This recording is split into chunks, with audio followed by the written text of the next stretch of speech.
Hey, I guess we got it. We changed a bunch of stuff for the stream last week, and it really was almost exactly the same. I don't know what's going on, but looks like we have it now. Although I don't see us actually on YouTube, but I think we are. Maybe not. Hi, Amanda.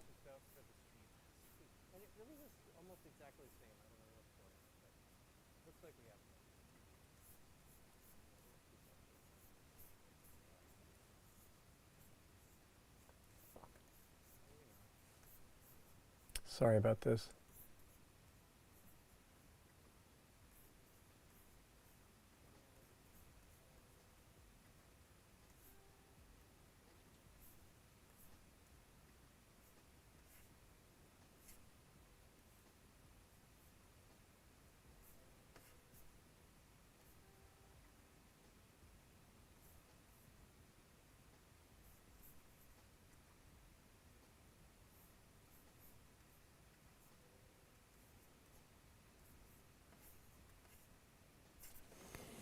Oh well, I hear myself, which I don't want to do. A bunch of things have been changed. Let me see if I can iron it out here.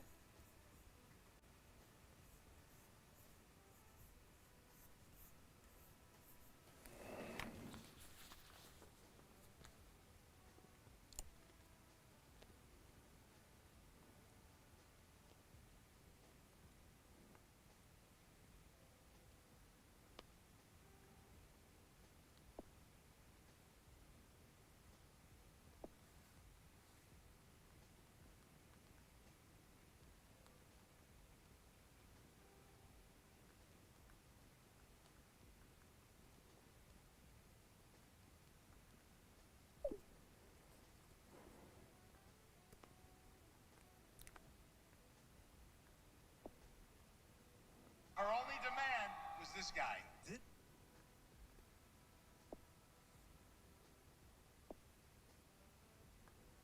Yep, we're not live. And I hear myself.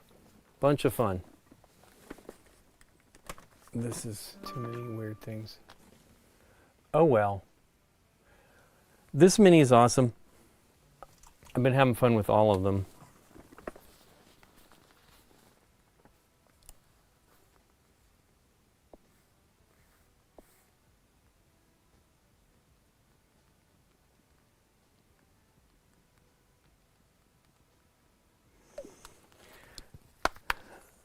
Bunch of changes though, I guess, more than I thought. Let me look if I can see anything here. It's so bizarre.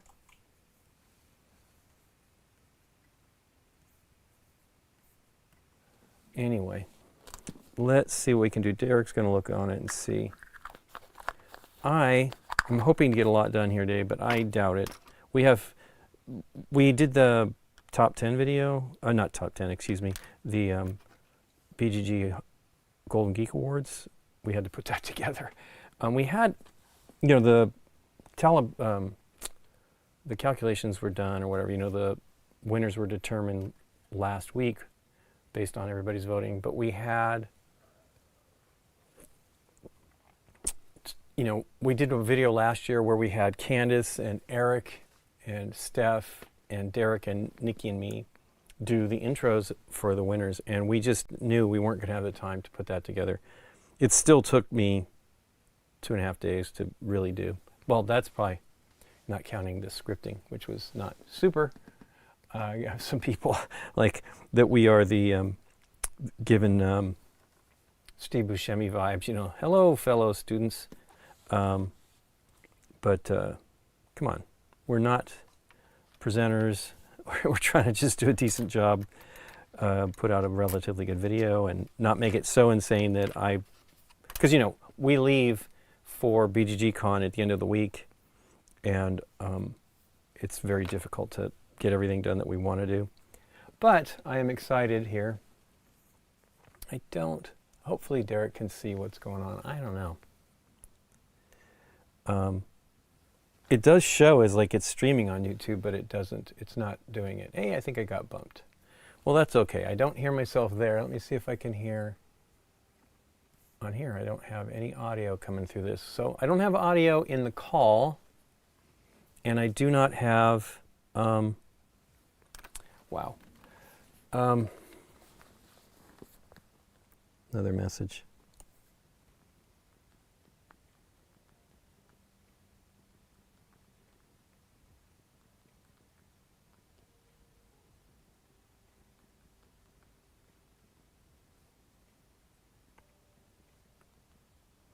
So I think I was hearing everything through the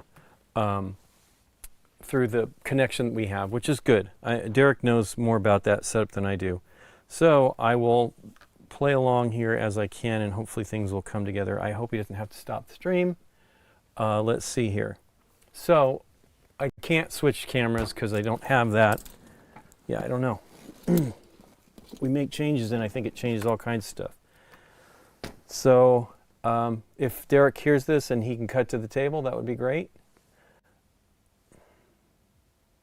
Let me just go to the other room. Terrible.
No, oh yeah, maybe I'm muted. Hey, there you go.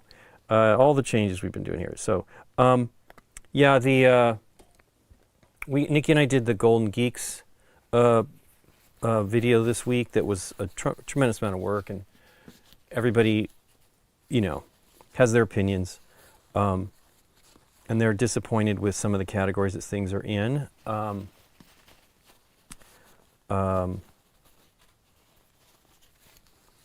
Remember that prize is selected by the audience, and when it's an audience prize, it's going to have things that it doesn't necessarily belong in. I mean, Toy Battles was nominated in War Games, and people are like, it's a great game, but there's 100% correct attitude is that some people are like, well, it's not really a war game. You have to convince your compatriots on BGG. I mean, there is some restrictions but we don't put a lot of blocks for anything. There's I was saying while I was muted that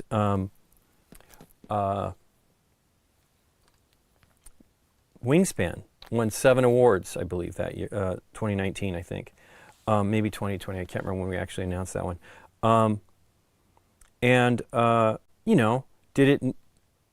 Should it have gotten all those categories? It was nominated for best card game, just because the game has cards, it's not a card game, and that's just a challenge. I don't know. I don't know. We don't manipulate the data, so it's what you vote, and we try to put some guide rails in so that things don't happen that are that people aren't happy about. But what are you going to do? Hey, thanks, Meeple15. But yeah, it's exciting. I really do love the awards. I know that some of the other awards are given, by a committee. And a jury. Now, I don't know exactly how the Dice Tower Awards work, but I do know it is a group of people. So essentially it is a jury. And that's not a bad thing at all. The SDJs, next week they're going to announce the nominees, and people are going to have a cow as they usually do. And the thing I always say about the SDJs is it's a prize for a different audience. We are knowledgeable gamers for the most part that know what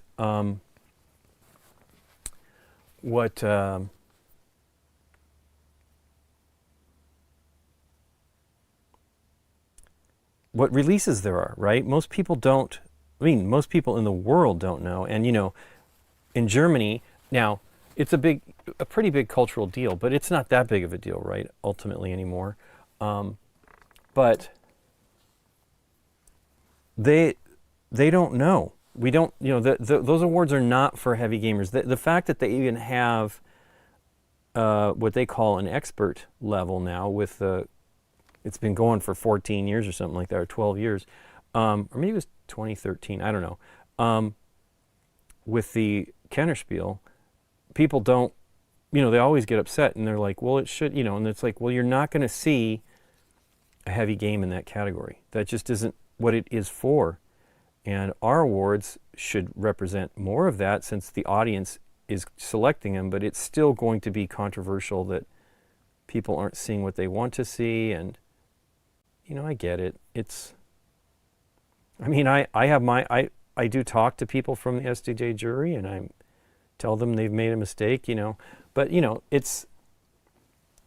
I can't remember the one that because we used to talk regularly with the head of the jury, Tom Felber, and I said, you made a mistake on one game, right? Now, Tom, of all the jurors I've known, did the most testing. He had a large group. He had people play without any support other than if they really had a question. He wanted to see how well the rules did to teach the player the game. That was part of his equation in figuring out what was great about the game. And whether it was qualified. And he said rules ruin some games, like their chances, because they weren't good. And they're translated into German because that award is a German market. I mean, the hobby is way more international now. But whatever. It's not terrible. I get, and what's good is people are impassioned about it, so that's cool.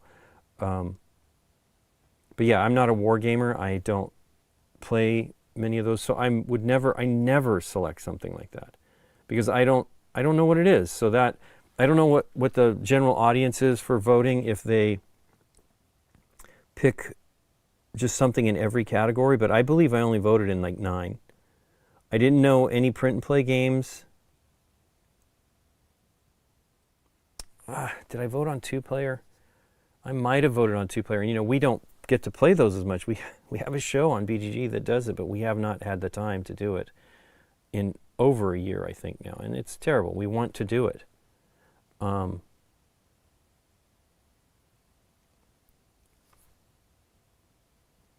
But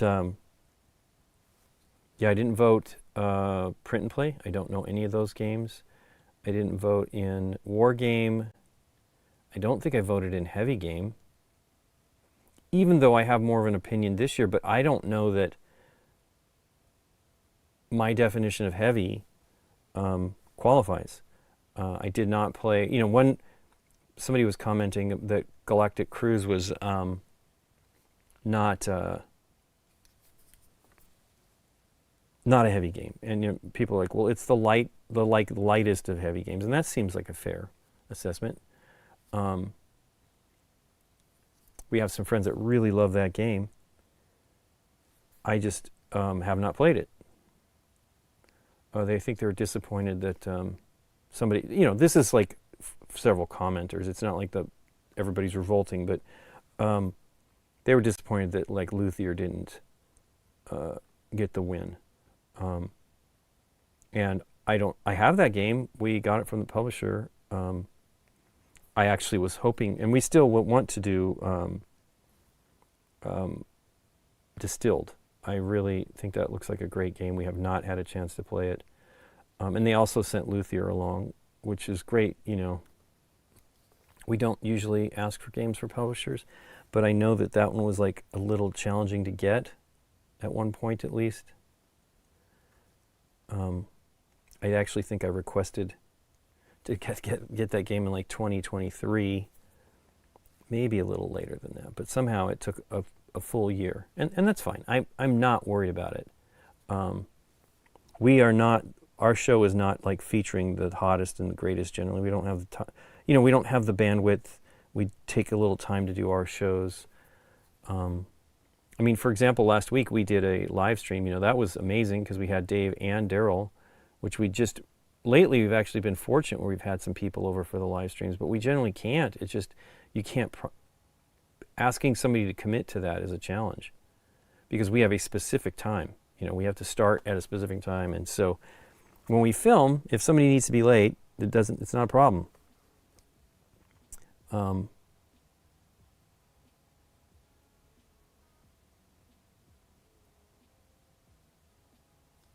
Did I just get paint on his face? I did. Let me use a toothpick to get that off. Put in some water. I'm noticing there's flesh tone under that helmet that I did not catch, but it's in the shadows, not going to be a problem. That looks pretty good. It's not over, so basically what you kind of should do when you're doing this, because I'm doing kind of almost a wash of the metallic paint. I did that on his daggers, and so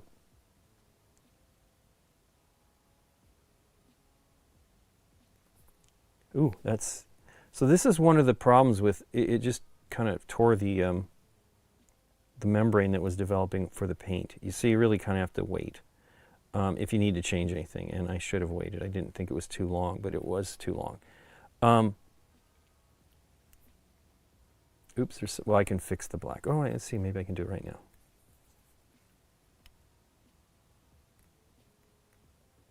That's pretty good. Okay, let's move on to the next one. Does he have any other gold on? It looks like he's got a gold belt on his... Oh, he's also got gold on his jacket. Is that all gold? It sure looks like it. Let's do it while we're doing this.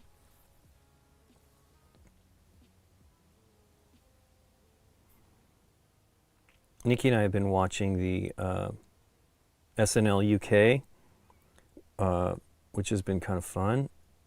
They're only doing 8 shows in a season now. You know, it's the British. They do things differently. You know, and I think SNL's maybe 20 episodes, if that nowadays. The OG, which isn't a lot. You know, it was, they take big breaks. They take a summer break, which is cool. You know, that's standard old school television, but these are 8.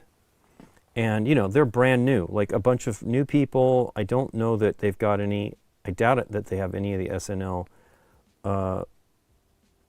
writers and stuff like that. Maybe some production, but I imagine it's just a homegrown, you know, it's not homegrown, but it's sort of a homegrown production in that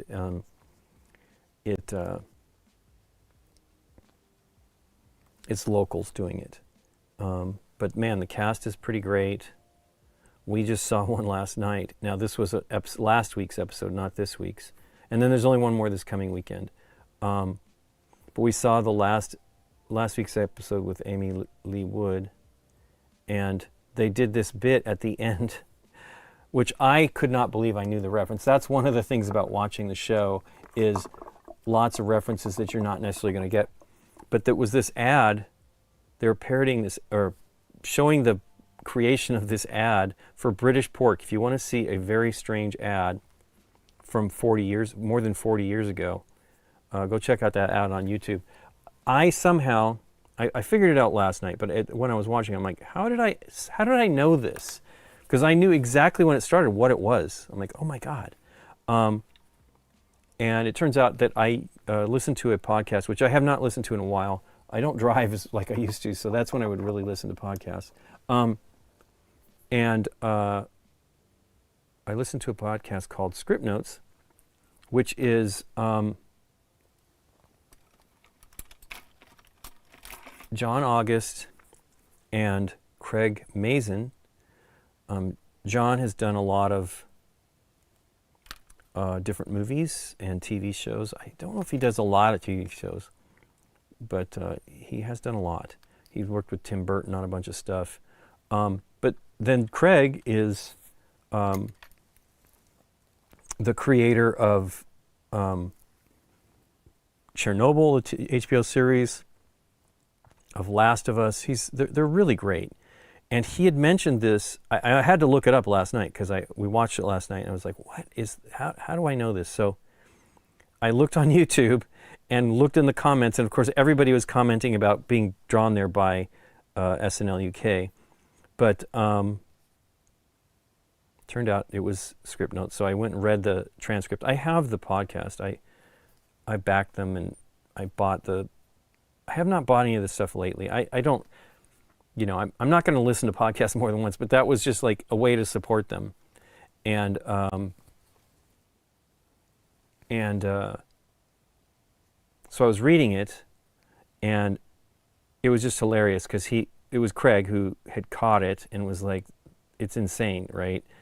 It does feel like reading into it is very strange. It is so incredible, but it is a great spot. And it was a pretty funny bit, but it was like, I think the first time I saw that much breaking from folks there's one guy, man, what is his name? I really think he's fantastic on the show. Oh my gosh. Anyway, he was breaking, and it was just too funny because, like, they had the Pork Council people, like, supposedly that are paying for the spot. They're giving critiques, and that whole bit was just crazy and funny. And I think he just had the guy was having the same, you know, like, reaction to the audience was. That has been one thing that they've been doing on SNL lately in the US, where they have things happening, and you're like, it's causing people to break. When Ryan Gosling was on, they had a bit where they were reading stuff for the first time on air, and it was making them laugh, which, that's fun and everything, and people like the breaking, but at the same time, it bums me out a little bit. Because I like Ashley Padilla, she's new-ish to the show. I think this is her second season, maybe. But she breaks a lot. Now, she wasn't a performer necessarily before. But she's really good on the show. So I think since I'm doing this before the green, which I believe is a mistake, we're gonna have issues. So I don't know if Derek's got it figured out. I don't. Let me look and see if YouTube's. No, it's not. Probably needs to stop the stream, which is fine. We can just. No, it's there. Okay, cool.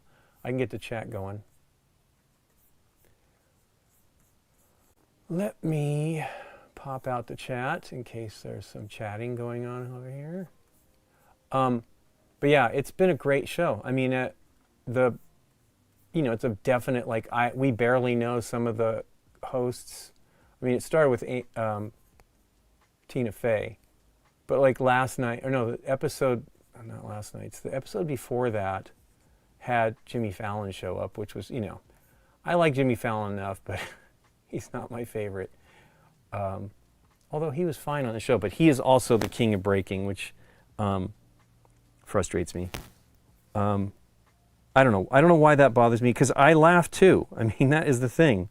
But I think if it's constant, it's like a crutch. I don't know. Anyway, because one of my favorite skits of all time is More Cowbell, and Jimmy Fallon is just losing it. Now, supposedly Will Ferrell was in his face, which is funny in itself, but Jimmy breaks up all the time.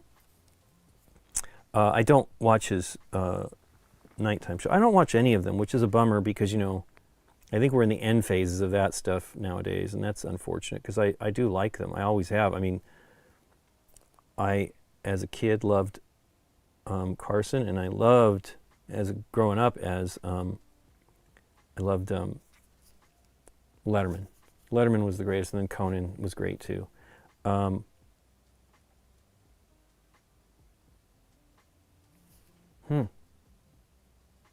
looks pretty cool.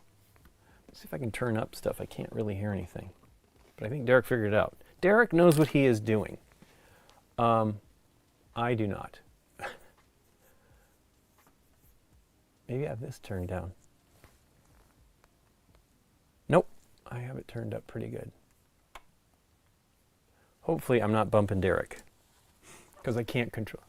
I hear everything on there. Darn it.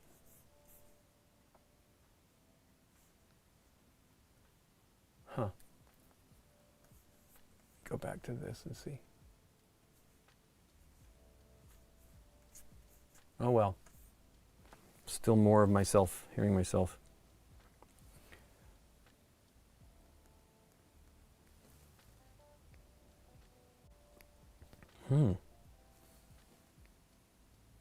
Interesting. So this looks like it's the fabric, but if you notice on this side, it's more bold and it actually looks like kind of a strap, which is unfortunate. Considering how messy it is, I guess it's probably good that I am, because this is thin. This is not like a standard paint. It flows even more so, because I'm using water. So yeah, you don't necessarily want to do it like that. Oh, hey, Derek. It's not playing in my ears. It's, I'm sorry, I bumped you out probably. Let me see if, you can jump back in if you need to, but I went on to the thing and I'm hearing now, of course, the stuff through the vMix. So I'm hearing double myself and everything. And I do want to hear the music. So that part I do like. But I wasn't hearing it.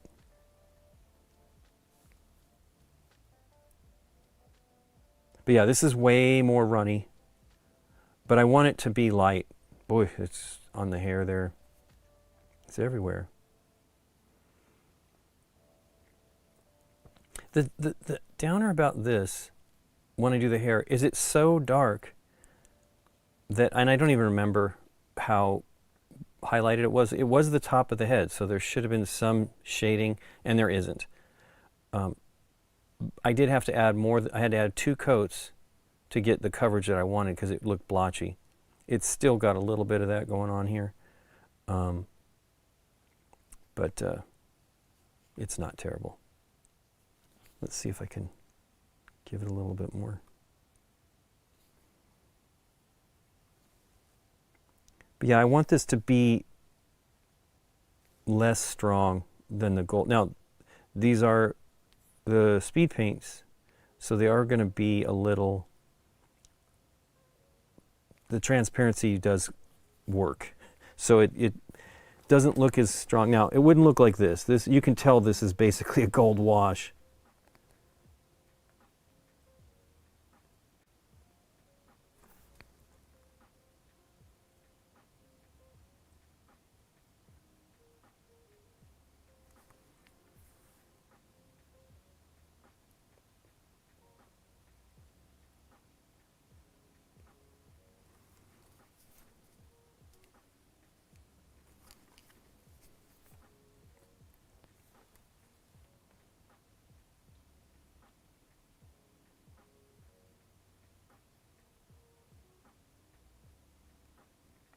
Now, when I do the green, it's going to be it's still going to be a wash, which probably isn't ideal, because I'm just using either a green speed paint or a contrast paint that is more fluid, and that's fine. It's not what you want. I mean, you do. That's what the way these work, but it will be tough to control because it's not. Even though this is much bigger than a lot of minis I normally paint, I don't want it to. I don't want to get sloppy with it, and it's funny because I actually do okay with the small ones. I've painted quite a few Warhammer, and you know, Warhammer minis are not tiny either. They're not D&D minis.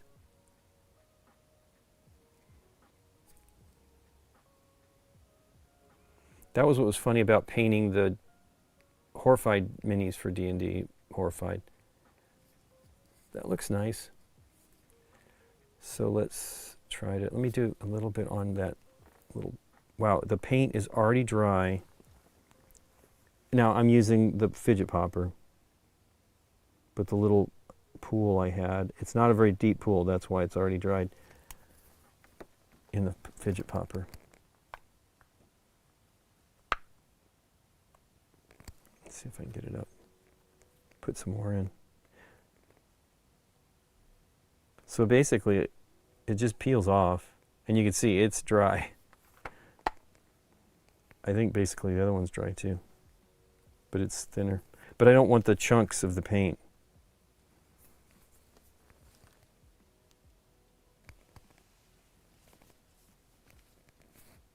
Hey Derek, I'm sorry. I do want the music. I don't know, maybe you've gotten off. I don't know, I'm sorry, I missed all that. I didn't even, it's weird because it's coming up as, I guess it's moderator and the other thing. If you're not there, it's okay.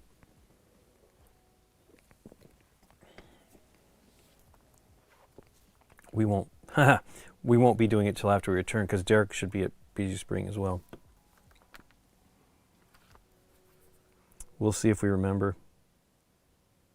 I guess I'll probably be doing a paint stream when we get back because it's going to be a challenge. We have guests. I think we go see Mandalorian Grogu on Wednesday. And then we have guests here on Thursday, though, so I don't know. Christoph's coming, but he won't be here till I think Friday.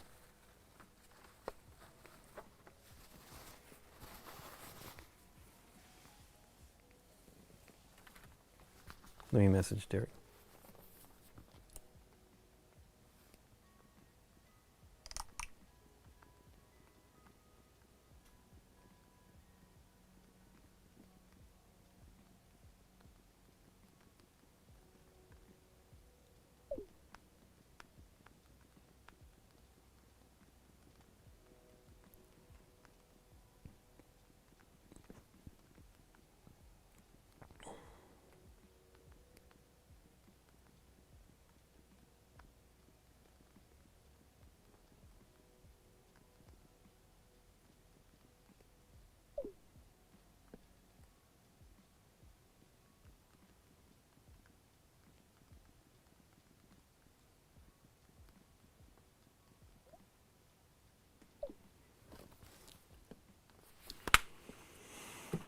Okay.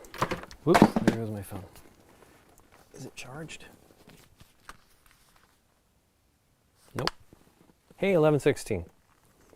I look at my phone a lot, and it's 11:16, which is my birthday.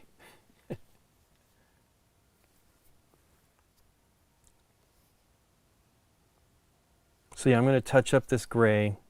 It might not even be that big of a deal under the gold, but I mean under the green. But I want to do the green in one go, or a couple layers, and I want to keep it off of the gold, and I have a better shot at doing it that way.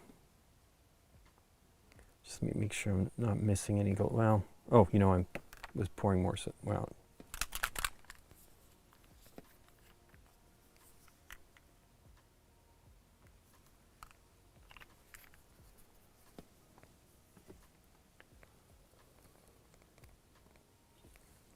So last week's stream with Dave and Daryl, because Derek played with us, was a what do they call it? In YouTube, you can schedule something, so it's visible what's happening, and that's fun to do when we have something that is worth doing that. And it changes the way you stream in YouTube. You have to do something different, and doing all of that had us mess it up because we actually couldn't get it to. There's like a stream key that you need to use, and I think we used maybe the same one. But one of the things that happened at the end of the stream last week was it didn't stop, and our friend Daryl wrote us once he got home that we were still live according to the YouTube thing. And you have to go in and stop it. It's weird. I don't know if it automatically does it, but we don't do it often enough that we don't really know. But I have seen it maybe when Aldi did the streams for what he did with Reiner Knizia. And so I stopped it. Then it took a long time to process, and it said it was 7-hour stream. And then when I went to check the next morning, it had done the processing, and it wasn't a 7-hour stream anymore. So, although we did have issues, so I wonder if I can actually delete the head of that, because we were really trying to figure out a lot of stuff. It was kind of crazy. We were having audio issues, and so when we're streaming, we have headphones for everybody to hear along, because Derek was actually playing with us, and he needs to, you hear the call. And for whatever reason, Dave's wasn't working. And we did stream with Brian and Tashi not that long ago. I don't know that it didn't work, but I feel like it did, because Brian was sitting next to me. So I don't know. Too many little pieces that can go wrong. Very cool.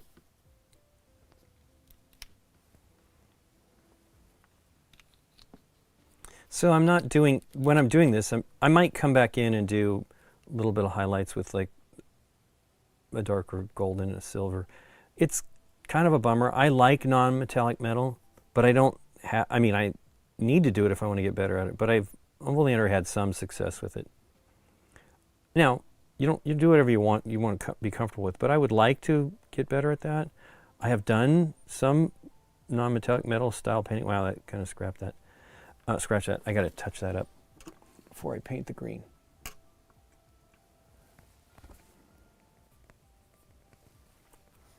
I wonder if we can't have two people on the connection. No, it's there. I don't know.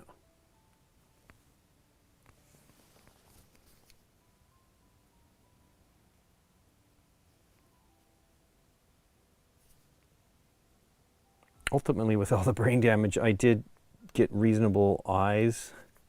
I was saying when I was doing that, these are huge. For a model, these are huge. Chibis are fun because of that. But I can't not paint the eyes. I was showing on the stream a week ago Tuesday, that I do an okay job on the tiny eyes that are on and that they're not really that small. Again, Warhammer minis are pretty hugely scaled, but they are small. And felt like I did a better job on the eyes. And really I didn't, but they're fine.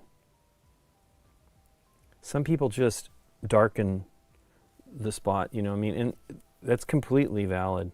It's especially if you're just playing, you don't need to do competition level painting for something like that.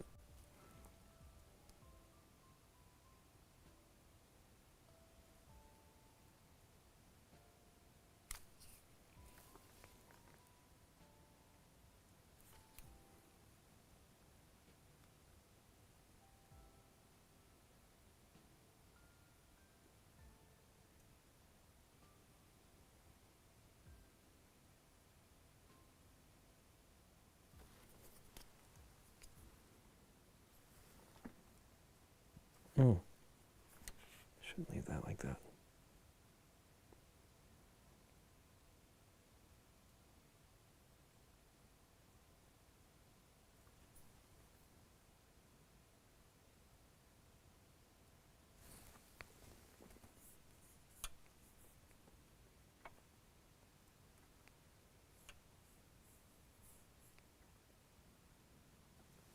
It's weird, because the way we do this music, we used to use it in the program just until like last week.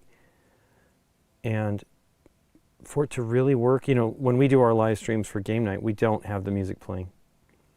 And so you don't need to have it going the whole time. But this one, I like to have it going because I'm silent for a lot of time. And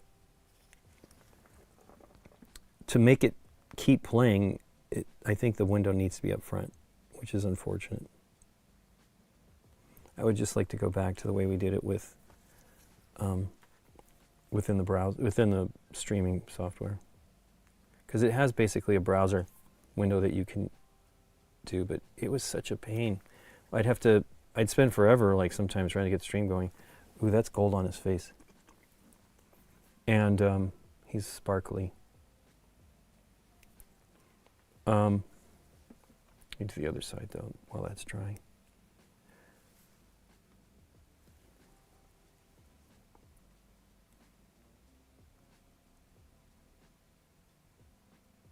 But yeah, I would have to do CAPTCHA every time I logged into it. It wouldn't save the login, and now on our standard Chrome browser, we're logged in. So that's a nice aspect of it.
So I'm using that brush that I kind of restored. It's not great, but it's fine. But I think the bristles are just too long. I tried to trim it, I think, but it's already starting to get a bit curl. Although it was messed up. I don't know if you can see it, but on this face here, there's a chunk out of the brush. Plus I didn't clean it last week. I'm really bummed. I'm good about it usually, but I somehow, in a rush. And you can recover them. I mean, particularly these are just synthetic. I have left paint in, not a lot, but it left some paint in some of my natural hair bristles, and you don't want to do that.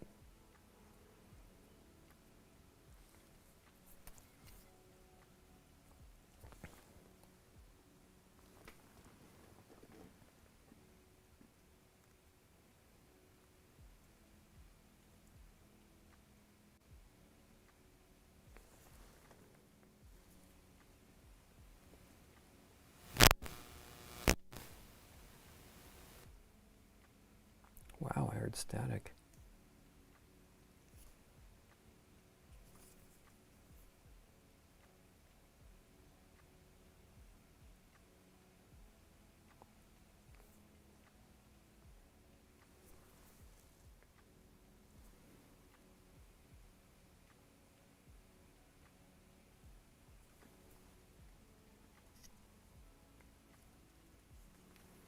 So I'm using this liner brush, which I literally have one.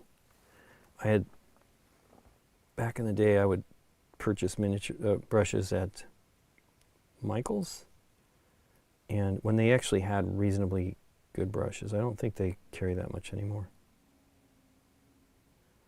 And they don't, I mean, they lock a lot of stuff up now, but they would leave them out, and people would beat them up. You know, they just don't know and they don't care,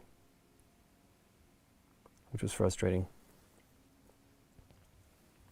But I bought extras. Whenever they had a sale, I'd buy extra brushes because, you know, you're going to burn through them. Some people are fantastic with caring for their brushes. I'm okay. But I was looking, and I got my box that has the brushes in it that I've had for 20 years. And I was talking with the audience while I was doing it, and I'm like, oh, you know what? I'm remembering now that I didn't have one. This one's okay and still works, but I would like to get another one. I don't even know if this is made in Japan, I think.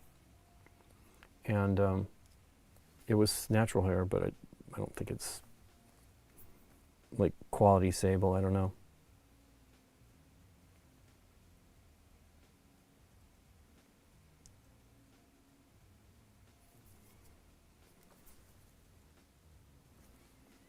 When I was in high school, my teacher, you know, we could get student discounts on things.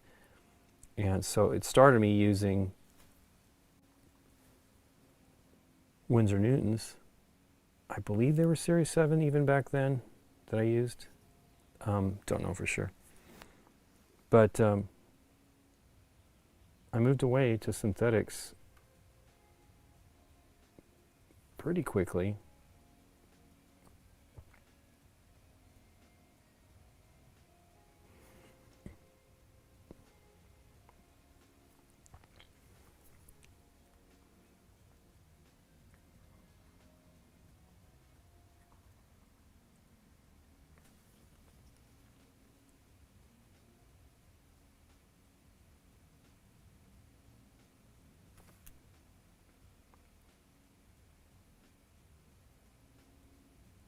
So yeah, we're going to BGG Spring.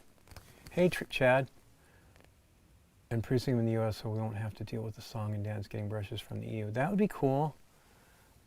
I wonder if they'll be importing sable. I mean, I know that that's part of the issue, and I'm glad, you know, they're protecting. But I guess the music's in my ears, Derek. I'm hearing, maybe that's the same post. I think it is. No, I missed it. So yeah, I'm hearing music, but I'm hearing myself. So I'm not sure what's going on because I'm on the call. I mean, I'm on the remote desktop. I don't know if the call, I wonder if I can mute a tab. Let me do that, if I can. This tab is playing audio.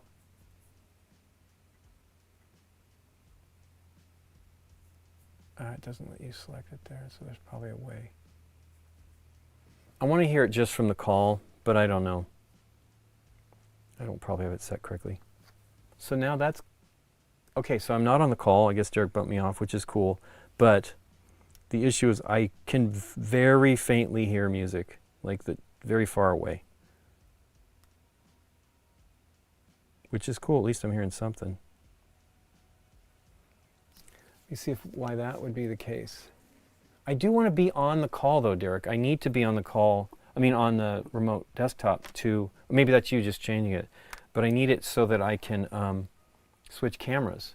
So I'm not really sure. Maybe the volume's turned up on the PC. As long as you got it figured out. Yeah, I'm not really sure what the deal is there. Thanks, Derek. Sorry to be bugging you. We all are getting ready to go to BGG Spring, which will be fun, but it's challenging. That seems good, Derek. Thank you so much.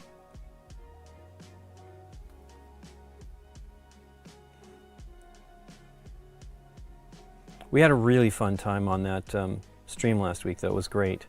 It was also fun just having 5. Like we don't generally have a lot of people on it because it's actually kind of hard to manage a larger group of people on a stream. I mean, I basically just leave it in Derek's hands, or Jesus' hand if I want to say it that way, when we do our big live streams with a bunch of people, because we're just crowded in here and I'm trying to listen to stuff, and we've had there's like a bit of one of our streams way back in the beginning where Scott wanted to communicate with me, and we didn't really have the streaming software all figured out, and so I don't remember exactly how it was going, but I had to leave the room, and then my mic is hot, and I'm like, what do you want me to do? I'm confused, because it was like we were doing a puzzle, and I think he was just trying to give us some information so that we didn't keep going on some crazy wild goose chase that we might have been doing, because we were doing a puzzle, one of those puzzle hunt things, sort of, which was amazing, by the way. I wish that they would either do a reprint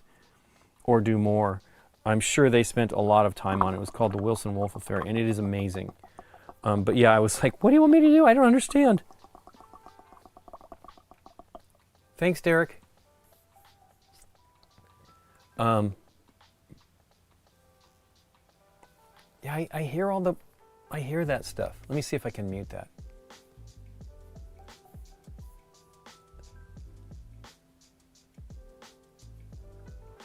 I can barely see the icons. There we go.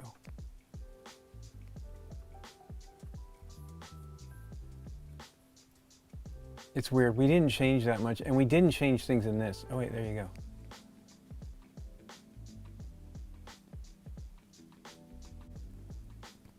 Audio manager. Oh, here we go. Maybe this will do it.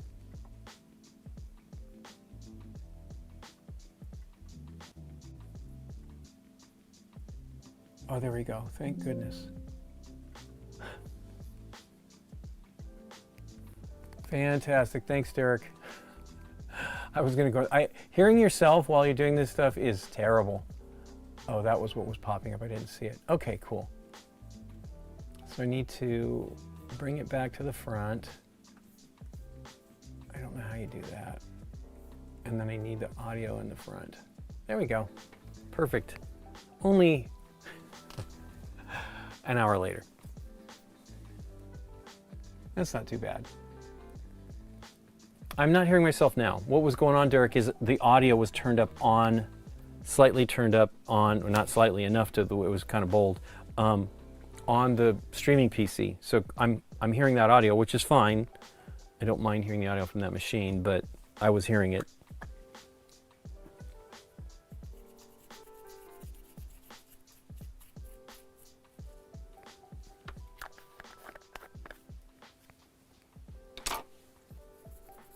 But yeah, we had a really good time with that. The game's fun. I think it's in the last day of, I wonder how it's doing.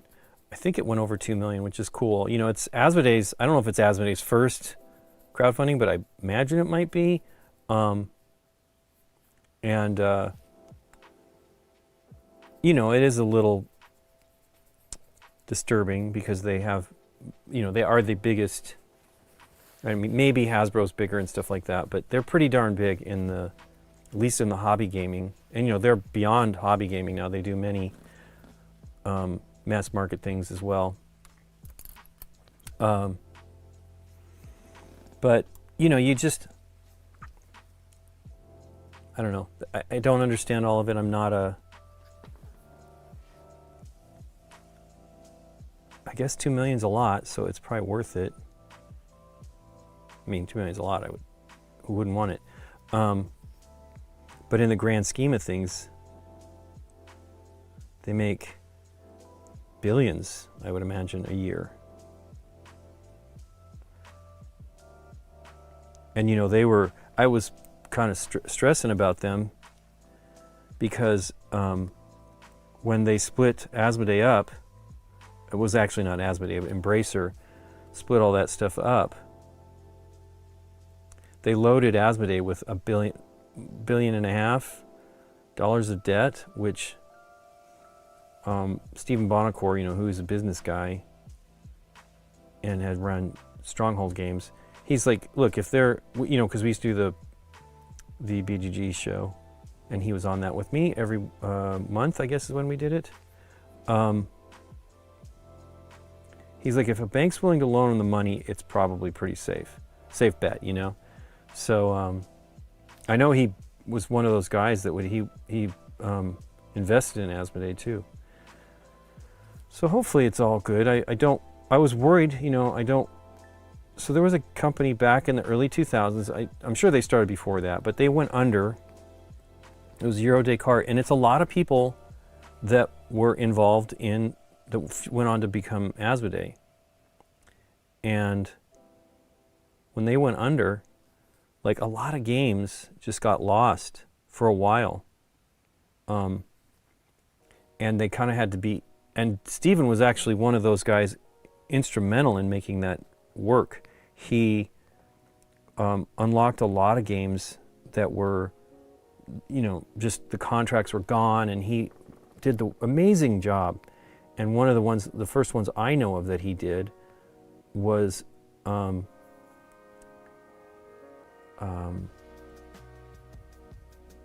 Survive, which I love. So much so that when I found out about it, you know, I was a little older than you know, probably for the games. I think I played Daryl's copy, as a matter of fact, that he maybe had, and I was going to buy one on eBay.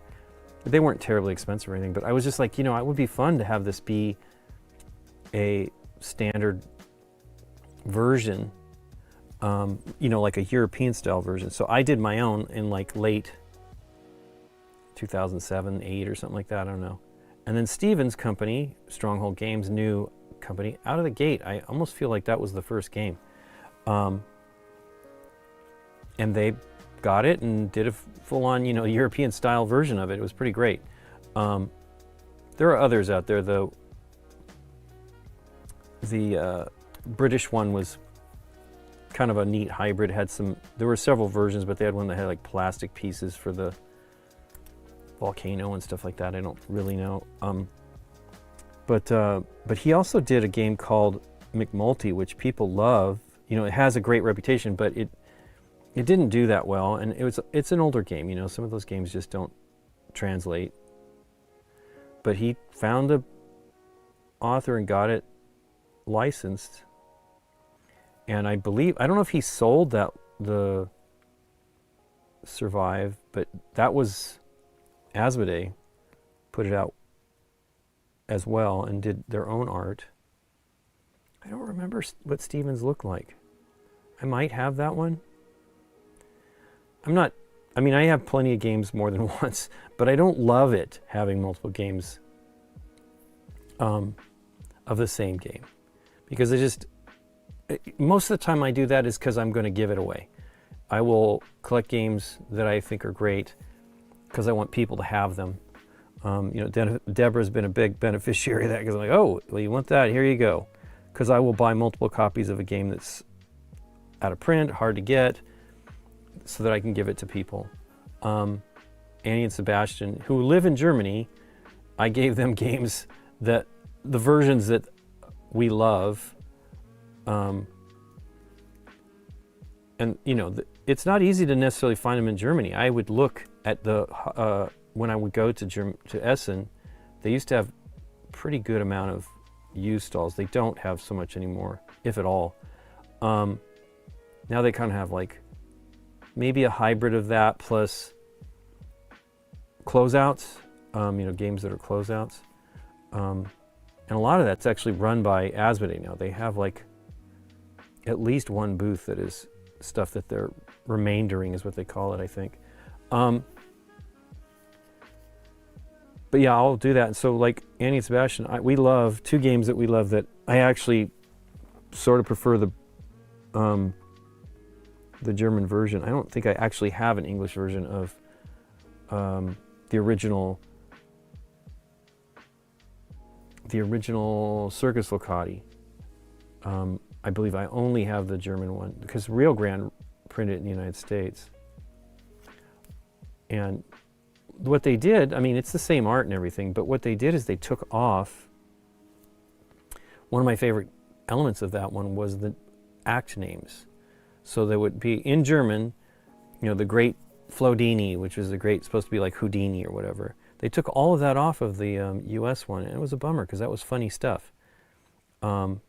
Maybe they all didn't translate, but I definitely knew that one.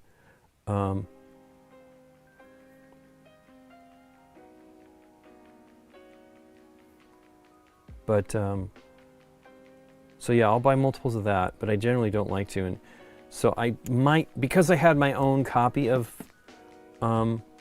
which I haven't even looked at it for a little while, it could be falling apart. I glued it. Hey, there's some buckles on his wrist. Cannot see them. I will make those silver.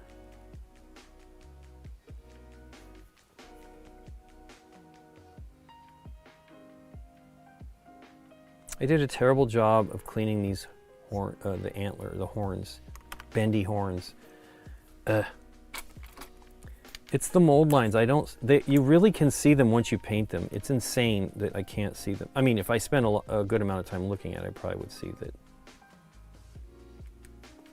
Since I'm painting a gold, I will scrape that off and then just put some gold on it. Boy, you can really see it here. It's unfortunate.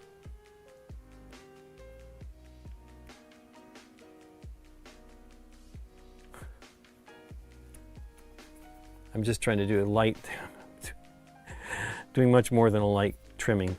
I really should scrape it. The best way to get mold lines off. Anyway.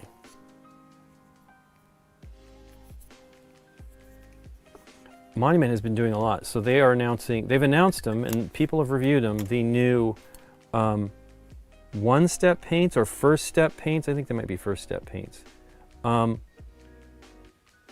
I want to try them. I was talking about them last week.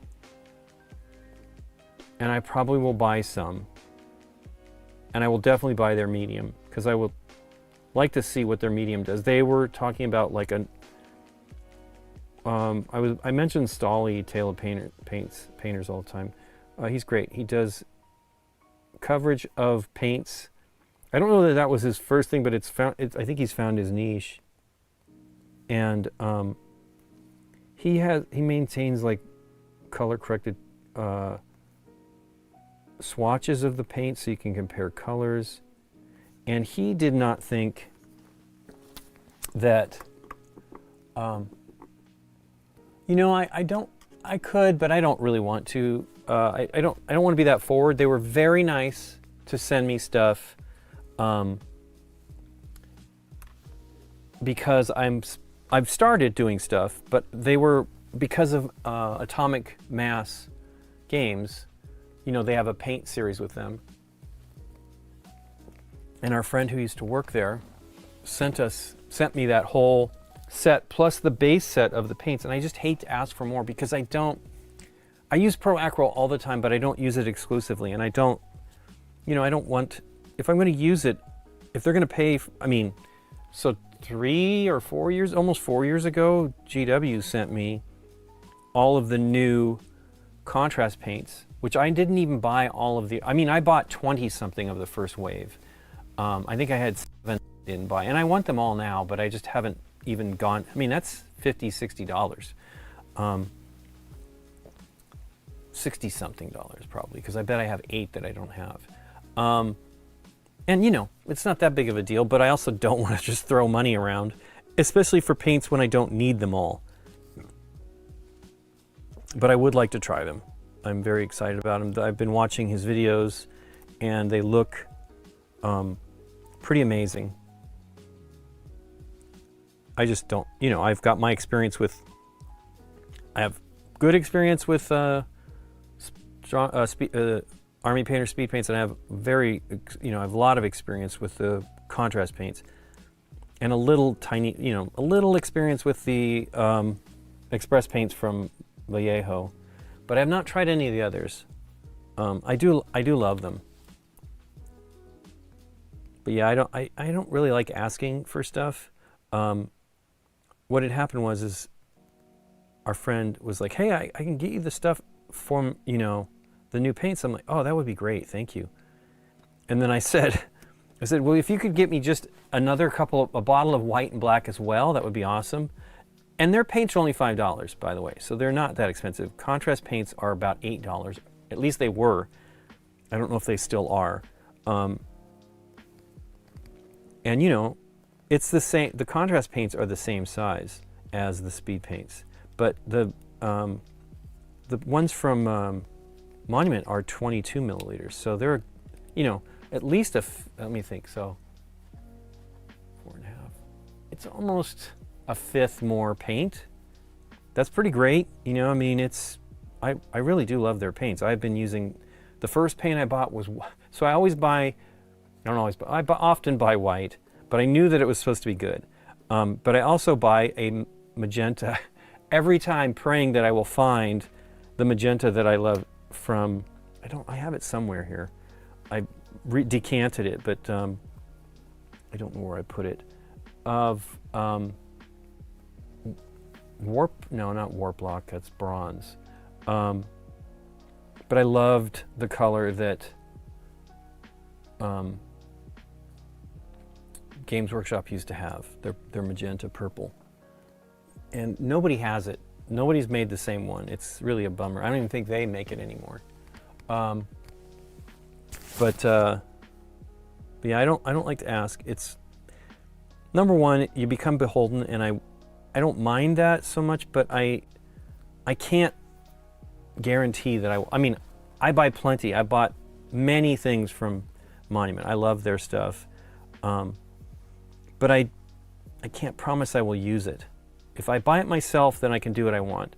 So I always, whenever I use the contrast paints, I definitely try to mention that they sent them to me, because I really appreciate it. It's awesome. Number one, the second wave really made those paints amazing for me. But you're supposed to, when you get stuff, mention it. And if I'm going to get it, I want to use it. And I don't know that I will use the first steps, but I sure want to try them. They're really amazing looking. And his videos are great. Like, he did this one where he did one miniature, and he just did all these techniques on that one miniature.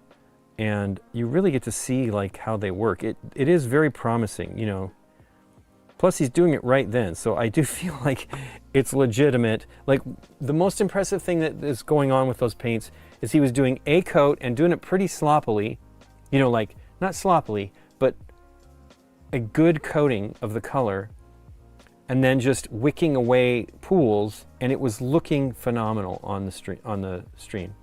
They're actually on the Monument Hobbies page. Hey, Cribbage and More. Thanks so much for the raid, Cribbage and More. Hope you guys are doing well. The YouTube is Monument Hobbies, I think, Meeple15. It's really good.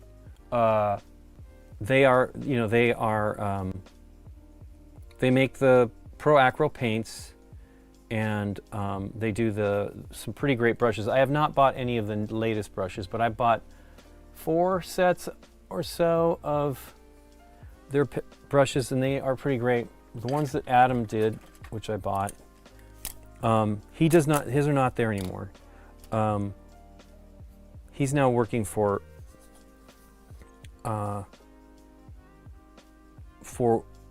Army Painter, and so he's part of their factory team, I think.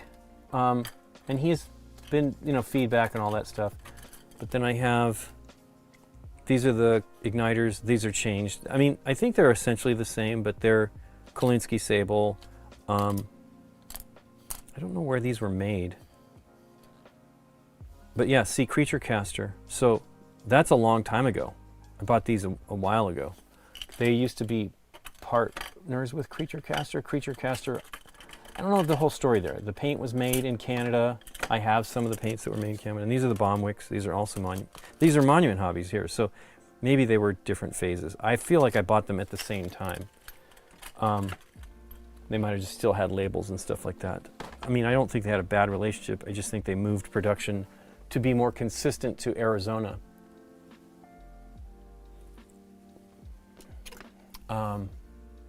Yeah, he does a great stream, Chad. It's really good. And he's a great painter. Techniques, you know, lots of great knowledge about techniques. I don't watch it every day, but I do watch it occasionally. And he definitely passes some great information. Their stream stuff is really nice too. Like their whole setup is pretty awesome. Sorry, this isn't the shot. I'm just looking at it here. I'm noticing like a lot of weird, so like this gold band here, there's like some weird stuff going on. And you know, it doesn't matter, but it's weird.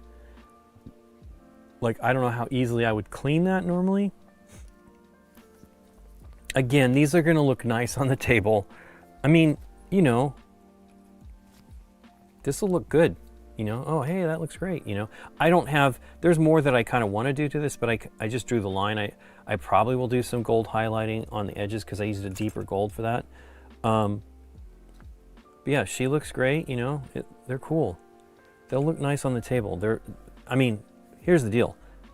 Painted minis are always going to be better than non-painted minis.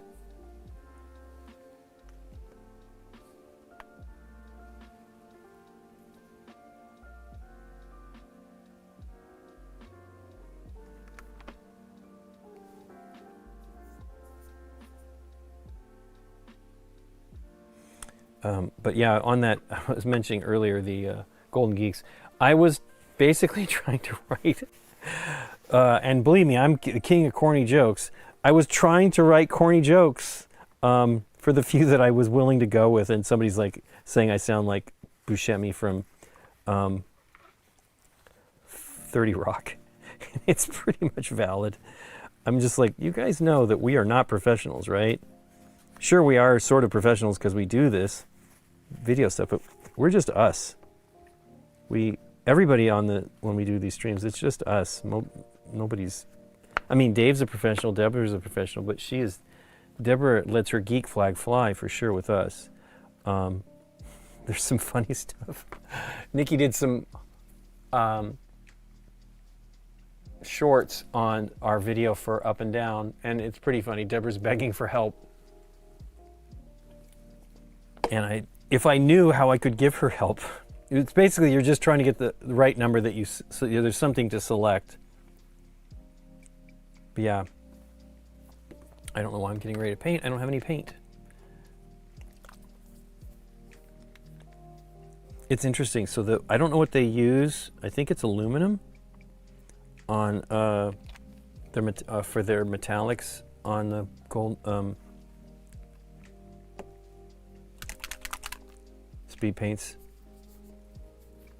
but it sticks to the bottom of that. Get off the thermonuclear. I couldn't even. I was global thermonuclear warfare. I couldn't barely spit that out, and I think I did that line twice or three times. But you know, that was pretty funny. I said to Scott, I'm like, I think I have a pretty good line for that. I guess you could probably guess what it is. He did not. I was amazed. Because it's pretty cheeseball, but I thought it was funny. I got to entertain myself because it was a lot of work.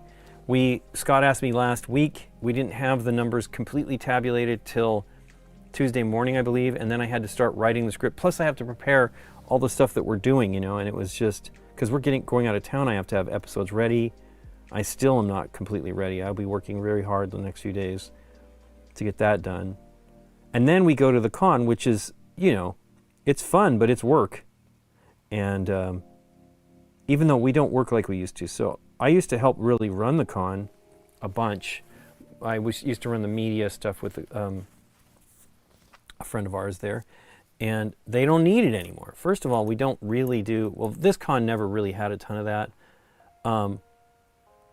but they do all much better than with me, because I'm basically the transportation guy nowadays, because we always have a vehicle, because we always need to go do things, and we'll be doing lunch with, or dinner, mostly dinner with like the folks that, the SDJ people, and some of our friends if they're around, and I just, doing all that stuff means I'm not necessarily available. When we didn't have to really do a bunch of that, I would help a lot, particularly because I loved, like some of the stuff we did, like Dave's puzzle hunts. We had video and stuff like that we ran, and it was great. And then we used to do the rock band, Guitar Hero rock band in the evenings, and that was fun. I'll never forget Matthew doing Nirvana. It was so great. I miss those. Those, it became such a problem. Derek loves Rock Band Guitar Hero, and he did some amazing streams during the pandemic where he had some of his friends come, and they would have lighting. I mean, it was insane. Derek, his dad does some gear like that, but Derek has the knowledge, and he did all kinds of crazy work to make that really an impressive show. And he had, oh my gosh, I forgot about that. He had like Candace and Matthew, Candace, who doesn't work with us anymore, but she, her and her significant other were in a band together, and they were singing and doing like a Muse song or something like that. It was amazing. The whole thing was amazing. I bet that stream's still on. He probably has it, but I imagine that might be on YouTube. I don't know. Because, you're using music. That's the problem. Even though it's Twitch is about board game streaming, but there's still assets and things like that they will put a copyright strike on and take your video down. Or mostly what they do is they just cut the audio. I've noticed that on some, even on YouTube too, where it goes to silence, and you're like, what's going on? I'm like, oh, that's right, it's probably a copyright thing. And rather than take the video down, so yesterday we had made a mistake. So, I worked super hard all weekend and was really trying to be done at 4. I wanted to spend more time with my mom for Mother's Day, and I was a terrible son. We did go to lunch and had a great time. She goes, I want to have pizza. So we went to a new place for her that we'd been to once. And so then the rest of the day I'm working. I just had to get this stuff done. And but I asked Scott to review my stuff. I'm like, please look at it, because I couldn't handle it anymore, and we still messed up one. I copy and pasted the previous category and then made the corrections. And the other thing is, I think if you undo things, you potentially undo something you've done before, and you don't notice it because it's another whole area. You're working in a timeline where you can't see it all simultaneously. And I think I must have done that, because I felt like I had done that when he caught it. As soon as it went live, he's like, oh man, we messed up the heavy game. And I had seen it when I was watching the stream too. We were watching it live, and I saw, and I didn't see that, but I saw, I'm like, Fliptoons is a heavy game? And I don't know Fliptoons, and of course it was not a heavy game. It's a light game. And so we redid that. I'm rendering it out, getting ready to upload it, and I noticed that I didn't have party game maybe, and I had innovative game on the slide for the winner of party game. I think that's what it was, and so I had to redo it again. We just had all kinds of problems. It's funny, he wasn't looking at those so much. He was looking at the because we have the runners up. We never had the runners up before. People are disappointed that we didn't name all of the nominees, and we just put that in a card, essentially. And I understand, but it would take forever. It's already taking a lot of time, and we want to get it out as soon as possible because, you know, the awards ended, and we would like to just go live, but Scott would like us to do video, and I'm like, I'm fine with that. It's just effort, you know. And but yeah, a few people were thumbing a comment about like the old one, and I agree. I would love Nikki and I to do 2 categories as we've done before, but I didn't want to throw it in Derek's lap at the last minute because it's a lot to ask people to do and quickly. I actually should see when that one was posted last year. I don't know exactly. You know, we used to do the announcement at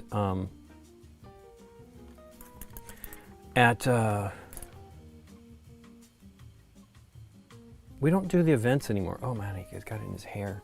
So we used to do like nightly prize draws and stuff like that during the convention. But yeah, we used to announce the Golden Geek winners during BGG Spring. And we just don't do those. We don't have a ballroom that we can readjust super quickly. We move stuff around every time we did it, and I think it just turned out to be more of a headache than actually just making the announcement. But we don't want it to take so long, so I was really chugging to try to get the whole thing done in time. I wanted to go live actually Wednesday of last week, but there was no way. Putting together a script is way more. I'm not a writer. I don't have the desire to be a writer. I don't know if Eric wrote the stuff last year. Eric is a great writer. But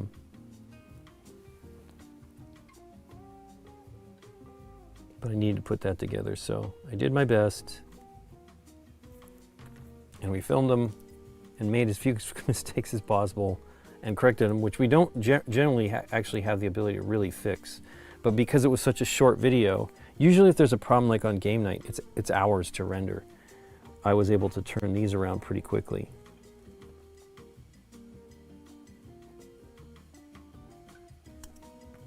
And you know, we definitely try to see everything, but because I watch Derek edits and then I review it, and I try very hard to catch everything I can, and I've done some things. Caught it before it was, because I render it.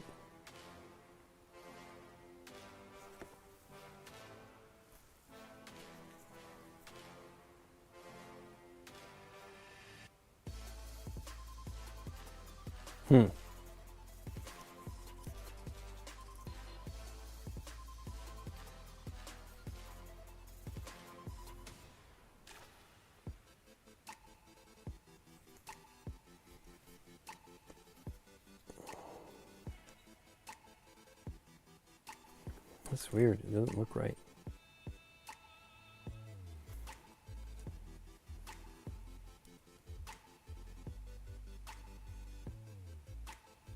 But yeah, when you do, so normal painting, of course, when you put another color on top of it, it mostly removes the color. Now, sometimes, you know, there is transparency to paints. You might want that color to bleed through for certain effects and things like that. But with contrast speed paints and probably the new, I'm certain with the new one steps and the express paints, things are going to bleed through. And wow, it keeps drying up really fast. And you have to be cautious about it. You don't necessarily want that. You do want it with, I like it with speed paints because and contrast paints because I'm looking to do I want the zenithal highlight to show through. Man, I am making a mess here.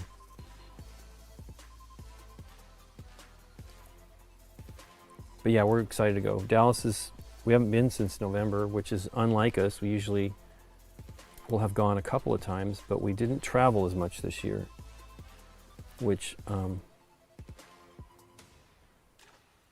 is actually pretty good.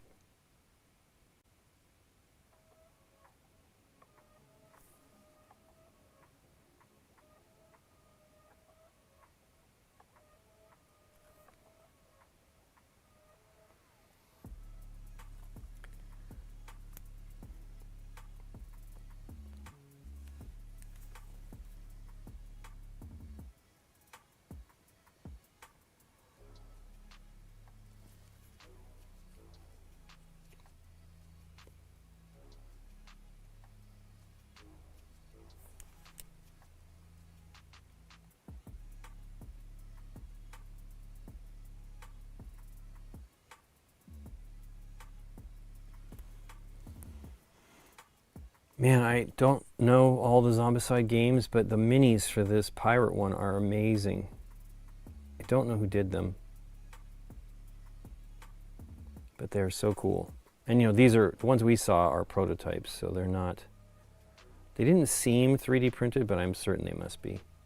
Boy, I just slopped it on both sides of that belt.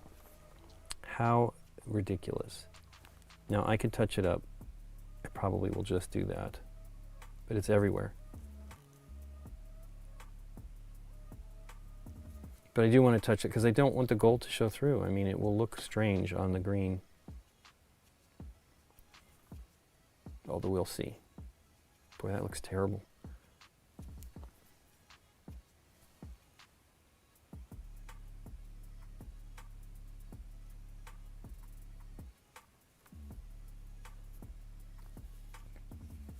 I just got it everywhere. I don't really want to cover that up though, good gosh. Although it's going underneath here, you're not going to see the bulk of this anyway. I shouldn't be worrying too much about it.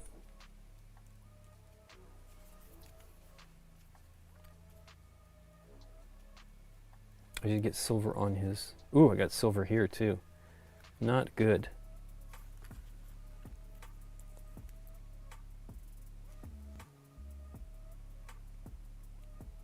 Yeah, it's pretty good on there. So, gonna touch that up because I don't think I want it to... Oh, who knows? It may show up okay. It is... You know, the silver is kind of close to the grays, so it is a darker spot though.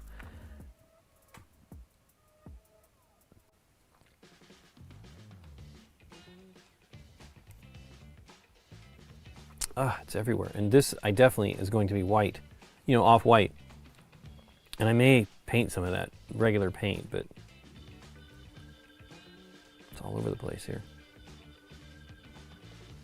And it's on his face, which I was trying to avoid.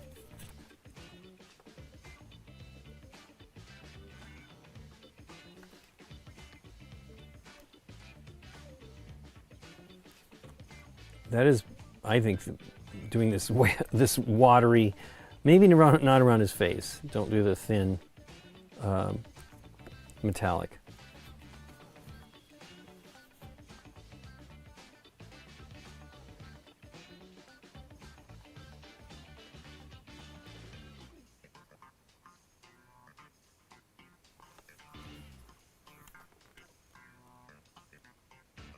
Too thin.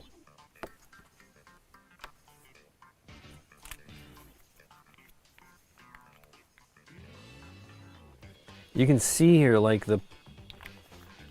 it separates very quickly here. You can see the metallic, like the aluminum flakes or whatever, even in the water where I've been touching the brush into it to get liquid. And the gold, well, it looks pretty good, but it starts to separate. These paints definitely separate quickly. Part of the issue is, of course, I am not switching back and forth to the other fine brush, which I should do.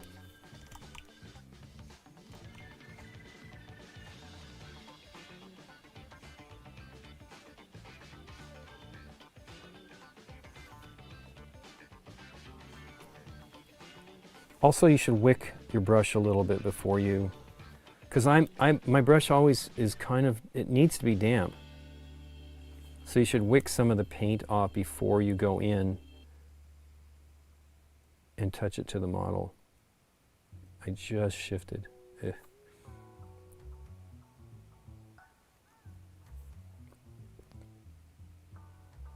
But yeah, the promise of the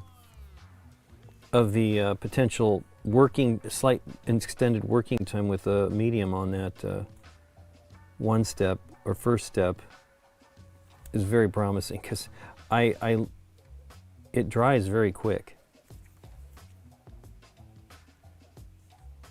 Man, I really want to paint the green now. We have one that I can do, so I'm not sure which green to use though.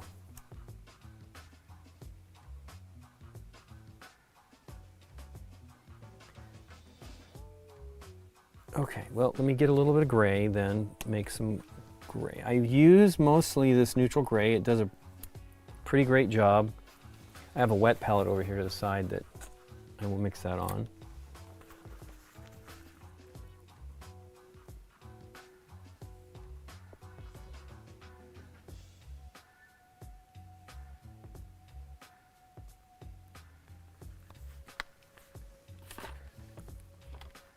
Okay.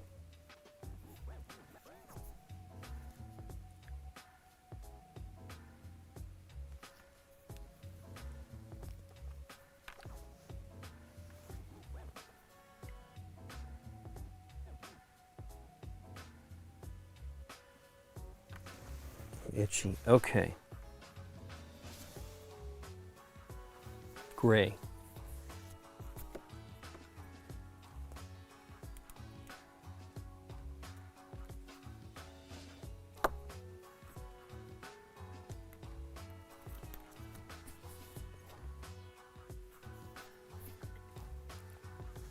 The gray is not that. That is silver. Here it is. Yeah, the bright neutral gray. It's a little warm. I mean, maybe that's neutral, right? Slightly cool, slightly warm.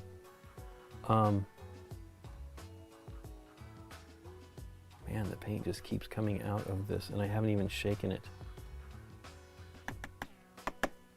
It's just an air bubble, probably when you turn it over. It looks like it's fine though. It was stuck. It was suspended in the nozzle, so.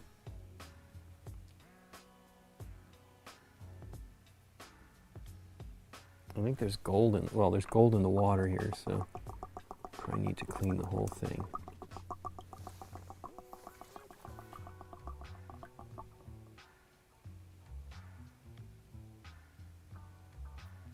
So I'm trying to use the wet palette to moisten thin it down a little bit, the paint.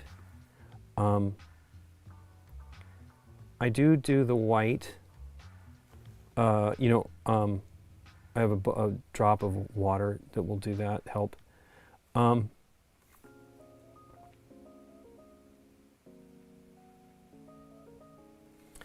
But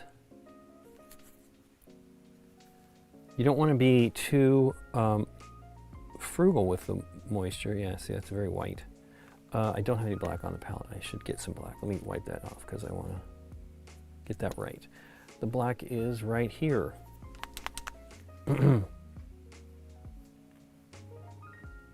Yeah, see, this is the original version bottles I bought. I still have, I mean, this has been at least 6 years.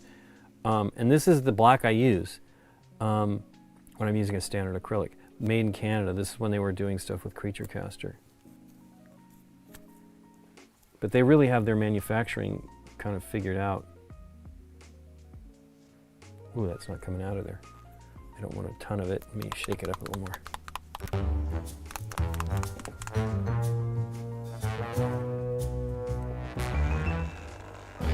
Hey, is it I'm N for life? Is that what it is? Thanks for the follow. Our friend, when Daryl was on the stream last week, we normally do little dance things when these happen. And Daniel backed us during the stream, hoping to see us dance. And we did not, because we had turned off all that stuff during the stream, because it was a sponsored stream. We didn't want to like distract too much from the game. And he was disappointed that we did not dance for him. Ooh, that's too dark.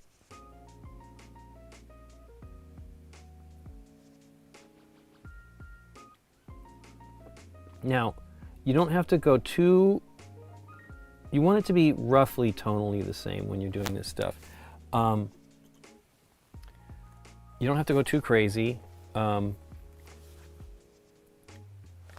because it does a pretty good job in when you do the contrast paints. So as you can see, probably see, it's kind of warm. And my undercoat is way cooler. But it'll dry a little darker, but it should be fine. I'm trying to touch that up. There's like a little dot there. That's probably a bit of mold. Yeah, there's mold lines. There's some silver there. And so I basically just try to do a little light cover up and not sweat it too much.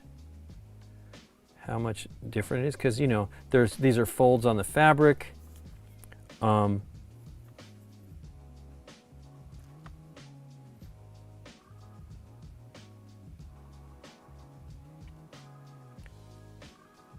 Wow, it's all over the place there. terrible job.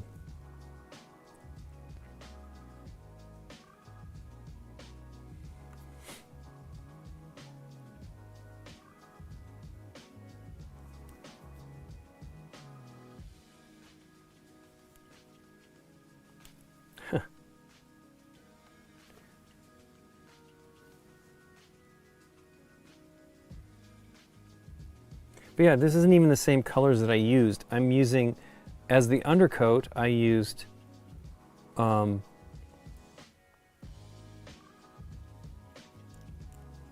Res, which is a brand. Wow, that belt is not dark enough or gold enough. Stynal Res, I use their. I'm sure there's other great ones. I've heard many great things about Monument Hobbies under primers. And Vallejo's.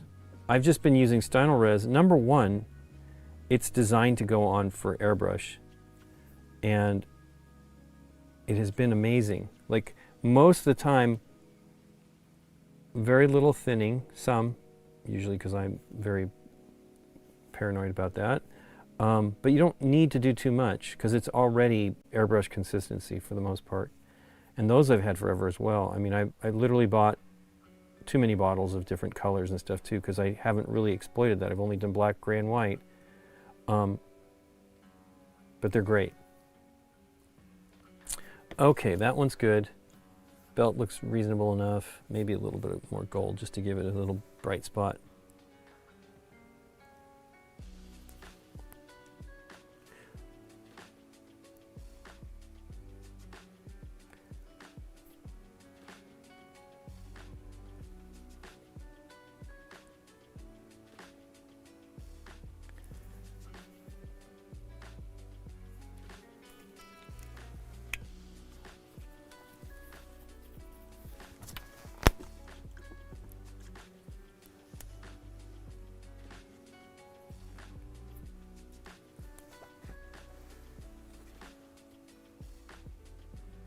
Okay, so I need to pick a green. Oh wait, I want to look at everything here to make sure there's not too much I need to touch up. There was that.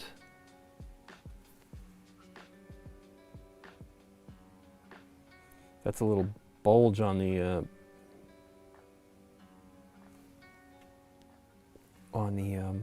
plastic there, unfortunately, like something I should have probably peeled, I don't know.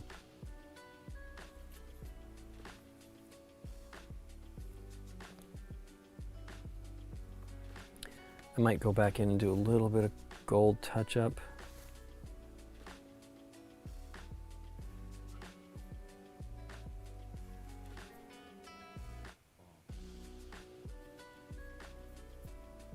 Wow, on both of these, I wonder if all three of them I touched it there with the paint. No, I didn't on that one.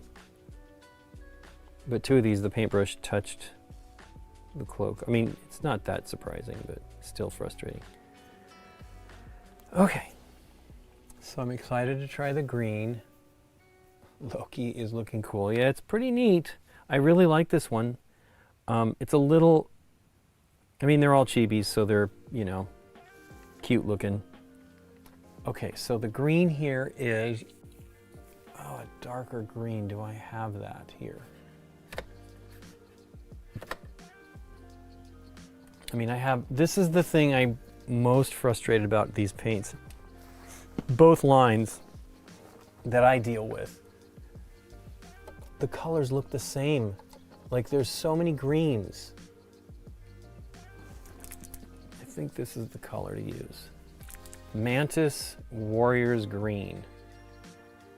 Have I opened this one? I must have. Yes, I have. Heard mixing balls. I absolutely open it because Games Workshop does not put mixing balls in.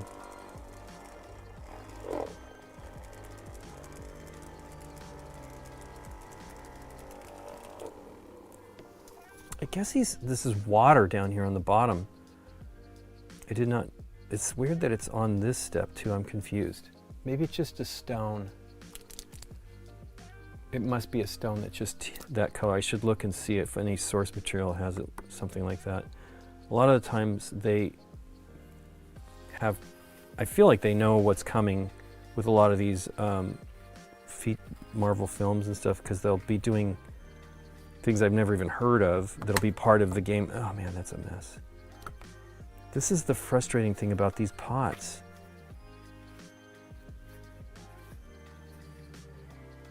They just, I like them, but I cannot, the lids are just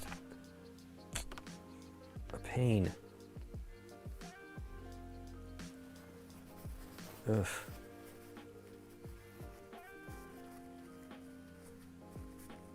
Why am I doing this now? It'll probably be dry and then I can just peel it off. Okay. I'm not going to use it all straight though. I will not. I mean, pulling the paint out of the pot is pretty awesome.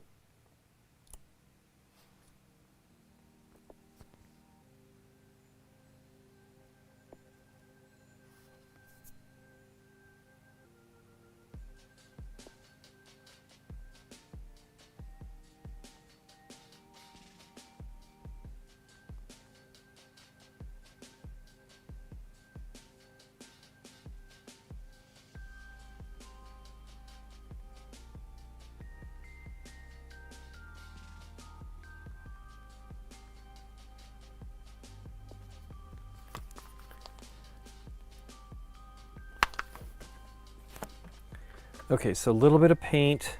This does seem like it's kind of like his cloak, his coat.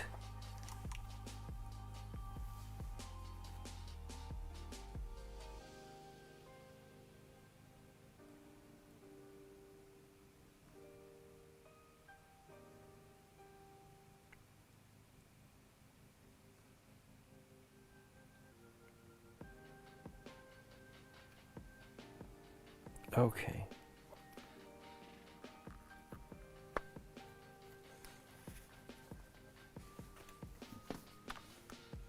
I am closing it back up.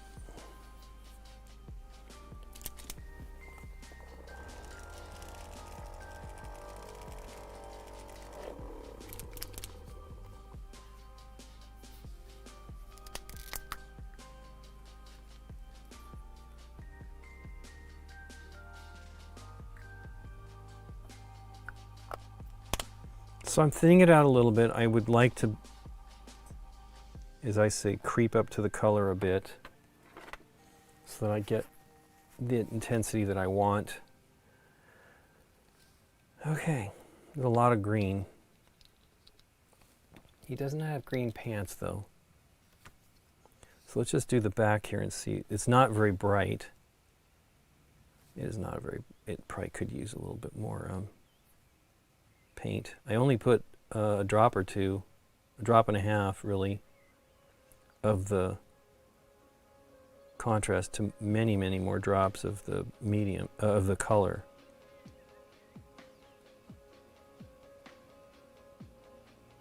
Can't remember what I did for Mantis. Did I use this color? Mantis, I might have.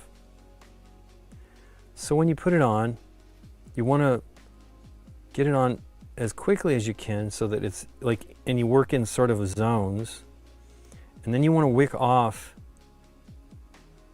any of the, what they're calling them, tide stains. I've heard coffee stains, but you don't want those pools.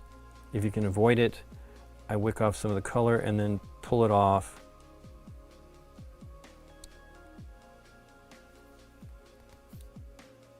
Is it green on the inside? It does look like it's green on the inside as well.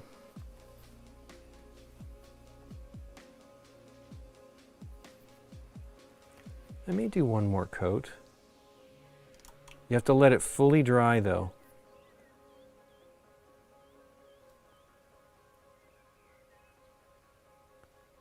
Because you will really mess up the paint. I mean, I've fixed it. There's a pool of it right there that I don't want.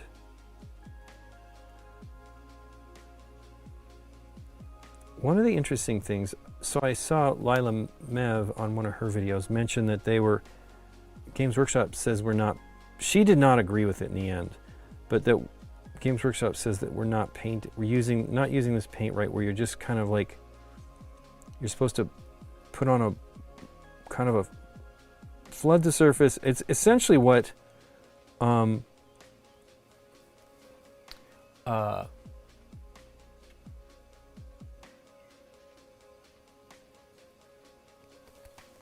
it's essentially what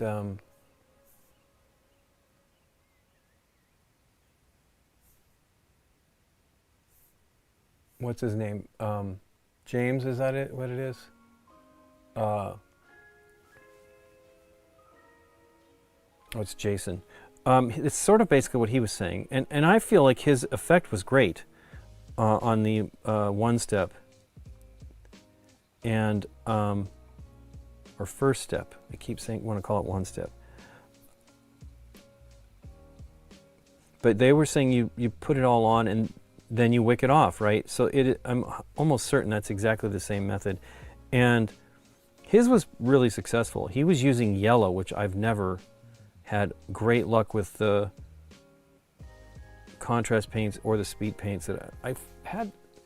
Ancient Honey is a cool yellow from Army Painter. It's one of the ones I like, but yeah, you can see here, it's actually drying into a pool. It doesn't gel exactly. I shouldn't touch it. Don't touch.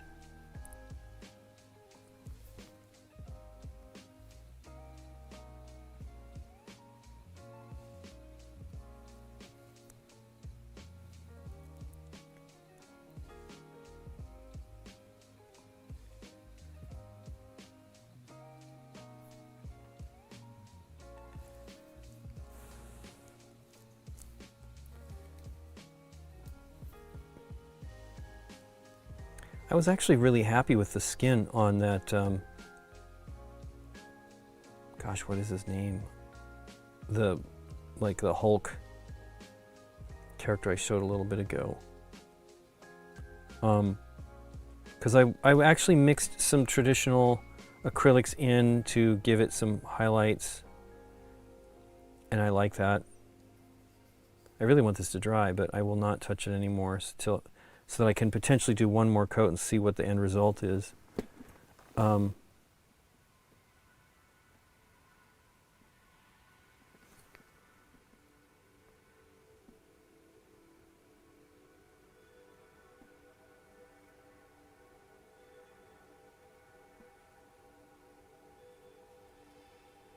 His jacket looks kind of ratty looking.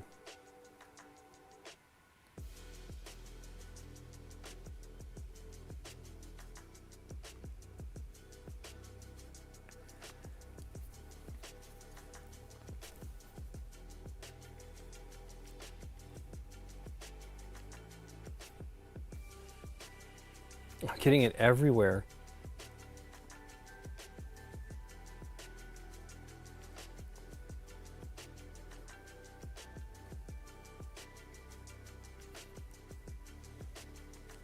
We are looking forward to going to the con though, because Daryl and his wife have never actually been to any board game con, so this is their first. Daryl's very excited. He doesn't know what to expect, and I mean, you know, we are like play it loose people. We have a friend Dwight who likes to plan his events, you know, and he's smart. I mean, you don't want to miss out on anything, but we are like, well, we kind of wing it. Nikki does some planning. She has, for the last few events we've done, she's reached out to like specifically play a game that she wants them to play with us. The Brothers Murph we've played. She wanted to play Thunder Road Vendetta with them, which we played on the episode. It was one of the last things I think we did before they moved away. And so she wanted to play that. We did Lord of the Rings, Fate of the Fellowship for their first time, I believe, because we were like just raving.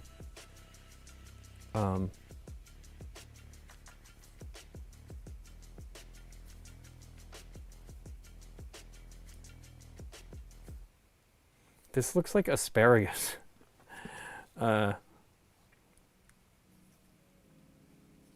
We shall see.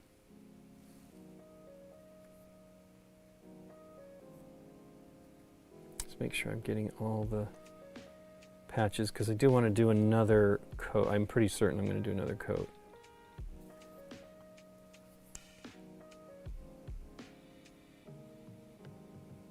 You want some of the flow of the paint to go into the folds for sure. You just don't want giant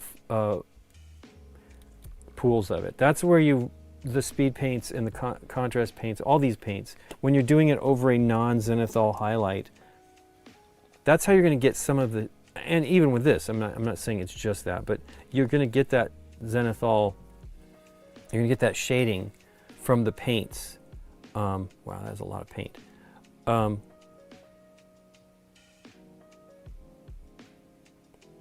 And that's where zenithal is exciting, because you're also using the undercoat to give you lighting.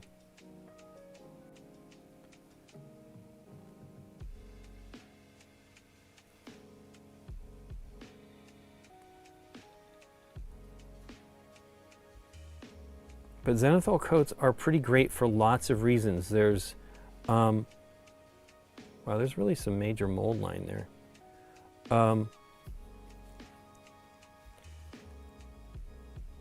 It's very good if you are going to paint over with standard acrylics, because you can see what the lighting is. You know, the light flowing from your airbrush is essentially the sun coming down. It's not as, of course, sun is way less direct. I mean, it's direct, but there's lots of bounce and things like that, which you're not going to have. I mean, not going to have too much of it. Of your airbrush, you could have some overspray essentially and things like that, which is all kind of how it works. But it's really powerful. And I kind of have not done any painting that is not like this, I think, for a little while. Yeah, really, I don't feel I have. I've kind of given up. And it's actually not a great thing to give up on.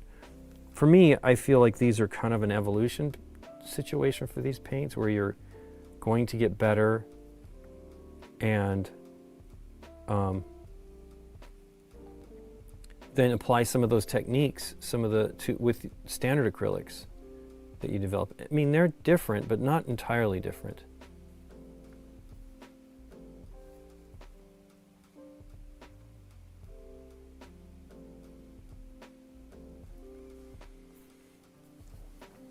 I will see if I can get all this paint on before I need to stop on these two other minis, and maybe another coat. The other one might be dry enough. That dries pretty quick here. And that's a good and a bad. I mean, most of paints, oil paints don't, but acrylic paints dry pretty quickly here as well. I imagine they don't really last forever on many, in many areas, because, you know, unless you're in a wet zone, oh, I completely missed his shoulder pads on this one. That is stupid of me. I'll do that in a moment if I have time. Boo.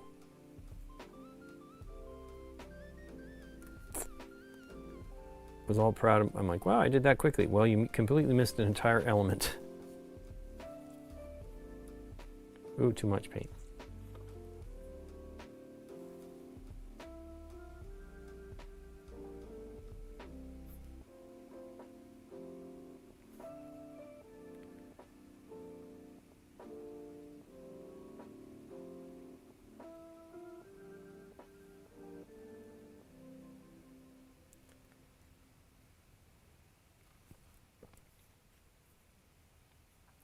Did I not? Oh, yeah, I've got full-on other one to do.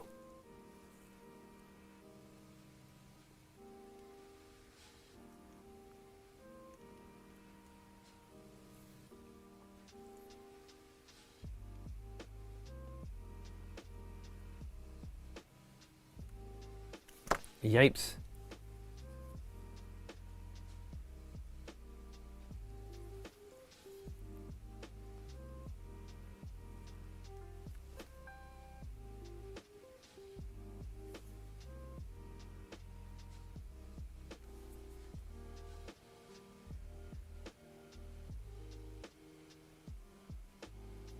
Yeah, this isn't dark enough.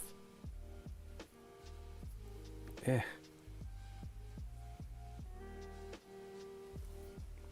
There, I just did exactly what I told you not to do. Or I've touched it. Just see if I can smooth it out a bit. But you definitely don't want that. I mean, that's why I don't like the surface to have any excess paint. But it's what it is. It will almost likely be my model. Almost assuredly be my model. Oh, that's one I've already done. And it is not dry. Is the paint is still wet on the gold. I could feasibly touch that up, but it needs to dry a little bit more before I do it. Wow, that's a lot of paint.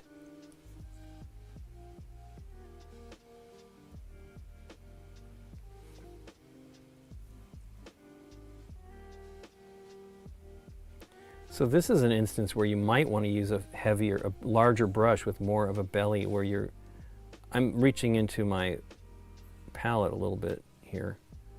It's actually in the wrong spot as well, but it's closer. I kind of readjusted the desk to try to cut down me pulling the miniature out of the shot. And I think this is working, but I know what's some stuff I missed. There's some around his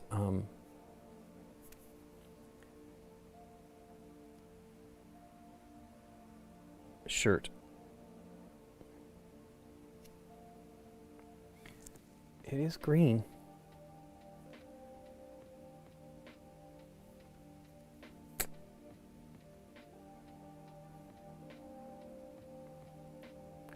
Okay, don't touch anymore.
Too much paint.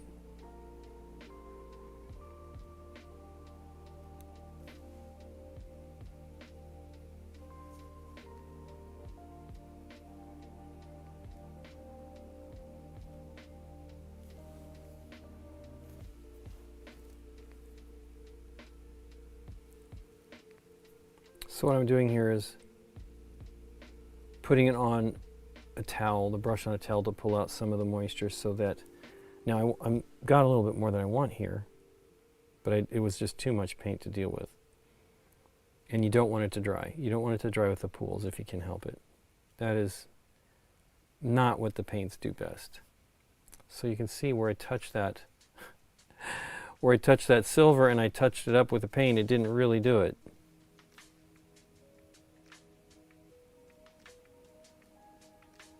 Oh well. Looks like I mostly have it here.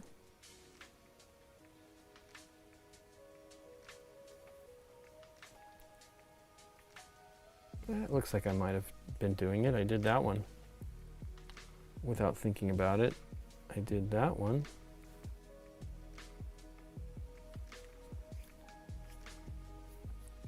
And I did that one. Okay, is this the first one I painted? I believe it is. So, it looks dry enough to do the second coat. So I want to do it and just see what it looks like.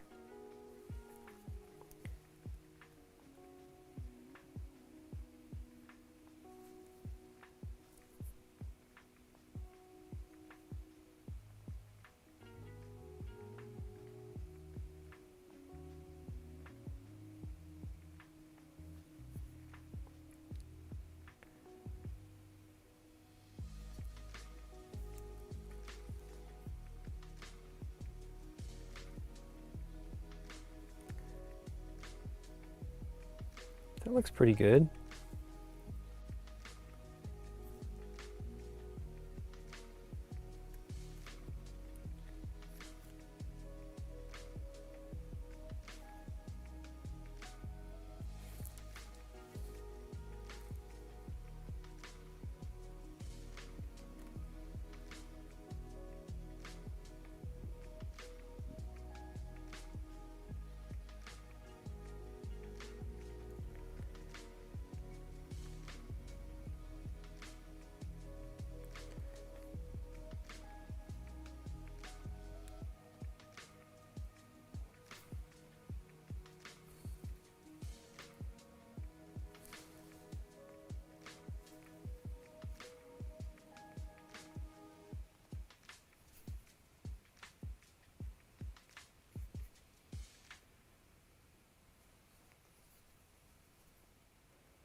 It's not quite as dark as that. It's got more of a, I don't know exactly what that green is, but I think I'm going to go with it. I feel like it's going to be similar to others if I don't. But I do want it to be more of an emerald. I mean, I don't really know the color of that green. Now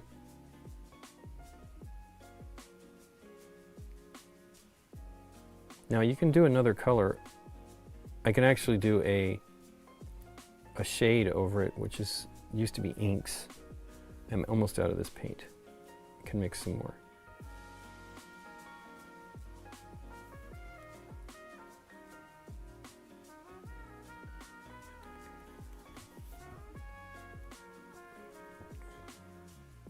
Okay, let me see if I can do his pads, which I should have done before painting the green.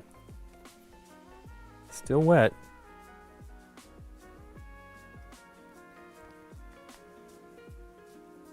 Okay.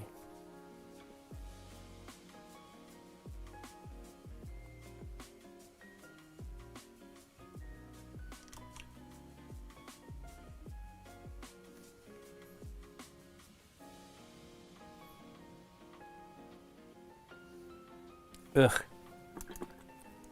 Right across that part that I basically just painted.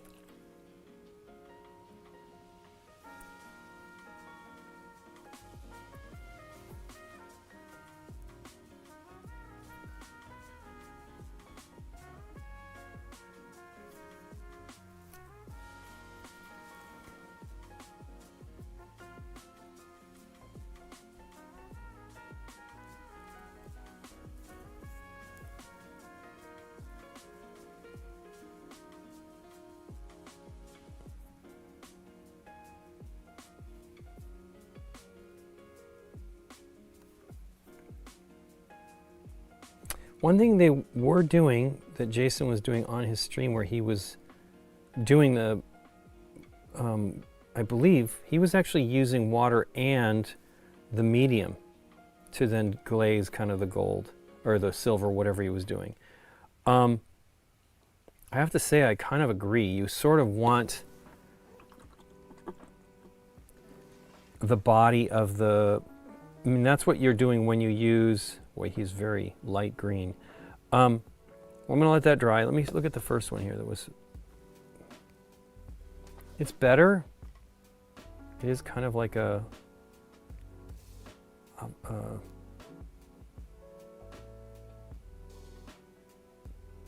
gosh, is it really? I can't. It does look kind of like an asparagus-y color. Anyway.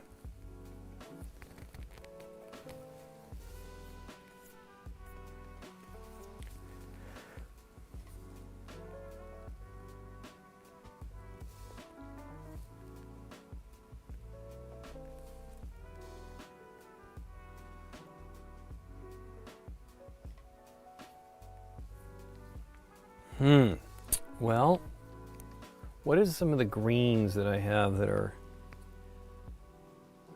I don't know if there's a ton of those. There's a few.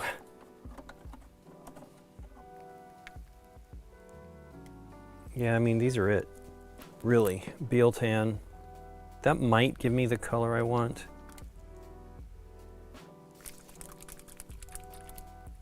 I don't think this croak green is it.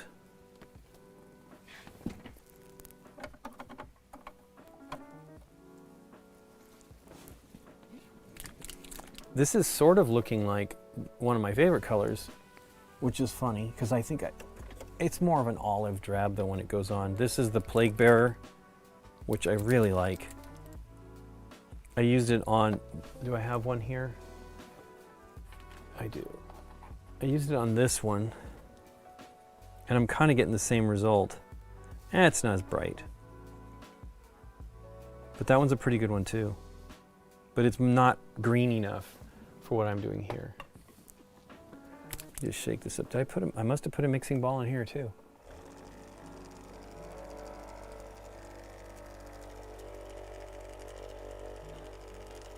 Do we drive or fly when we're going to the con? We fly. It's too far from California. I mean, we've driven. I bought a car from Scott 9 years ago. Good gosh. I think I've put 6,000 miles on that car. Nearly 2,000, no, it wasn't 2,000, probably 1,500 or 1,200. I don't drive it enough. I don't drive as much. I bought that when I was still working for another company. I'm just gonna, see, I don't know if this is the color.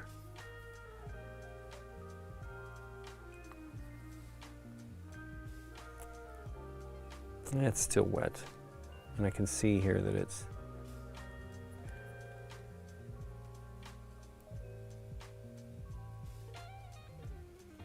This will probably do it.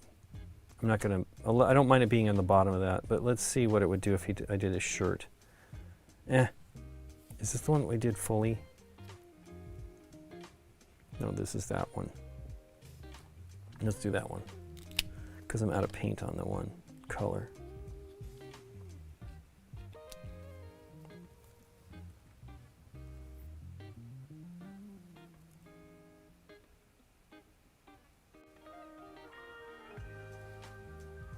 One of the cool things I think that they've been talking about on the at Monument about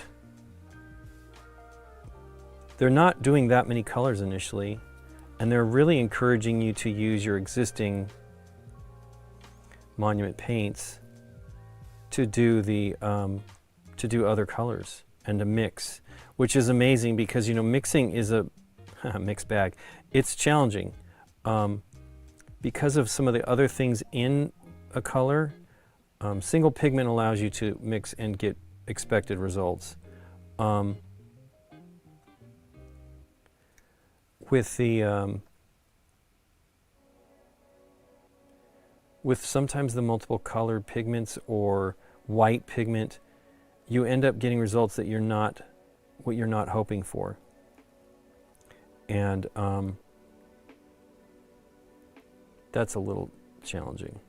I will mix regardless. I'm used to, you know, first of all, with all these, I'm not trying to get the same results every time. If you were doing a bunch of minis where you wanted similar coloring, that's a challenge, and you basically need to have the color you need for it to work.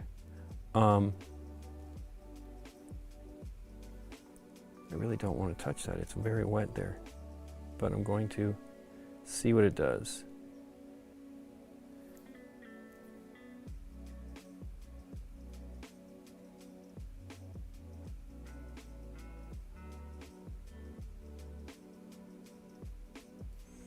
That's really kind of going towards more what I want the color to be. So that's cool.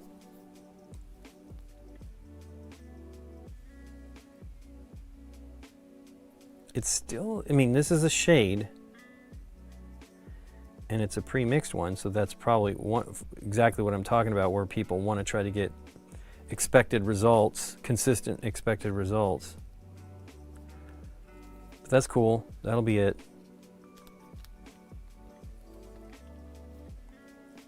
So now this one is way more. Let's just see what it looks like. Did I do the bottom edge of this one, or was it the other one?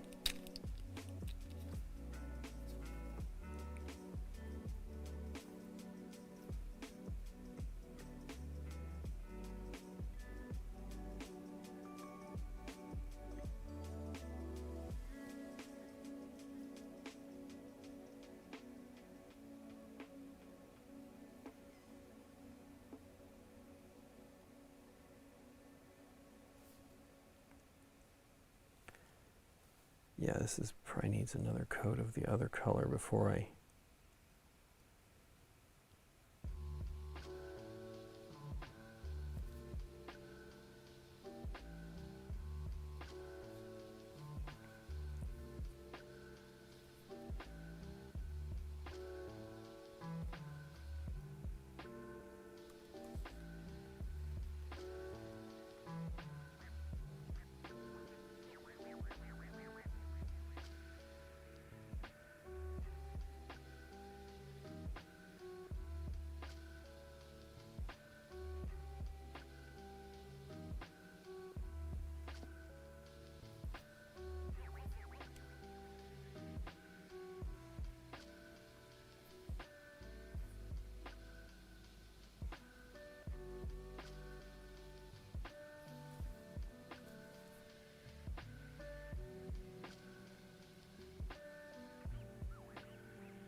Pew!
Didn't paint the underside of that coat. Did I not do that? I must have only done 2 of them.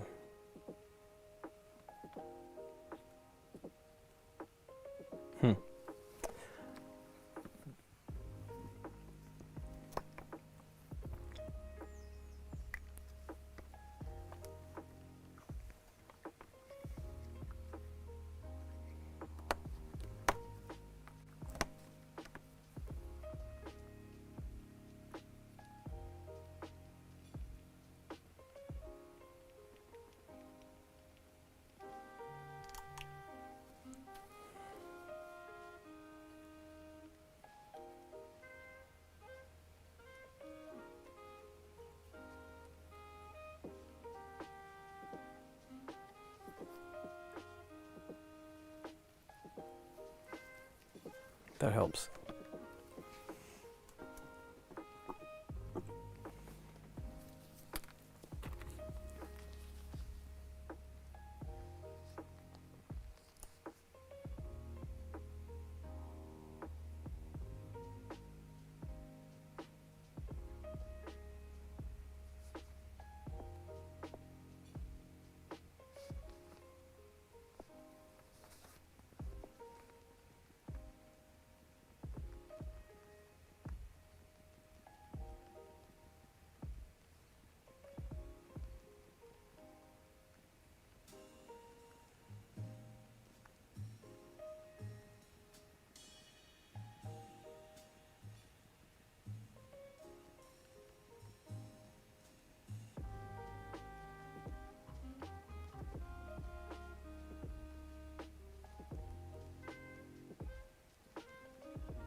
Sorry, there's questions about the BG library.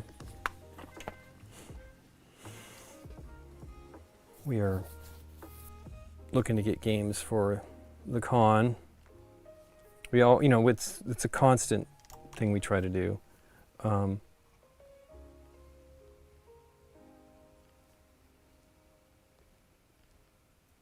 Okay, so there's some gray I want to get on that. Although it probably won't be a problem. It's going to be a brown. Probably too thin here. So one of the things that happens on these is, oof, that's going to be bright. Let's see here if I can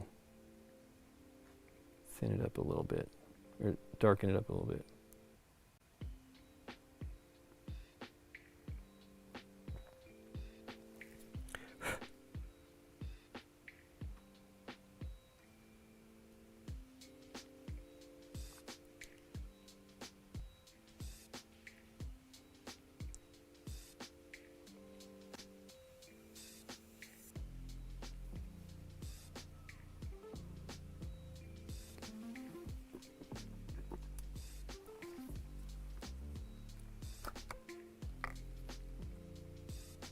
Not that one.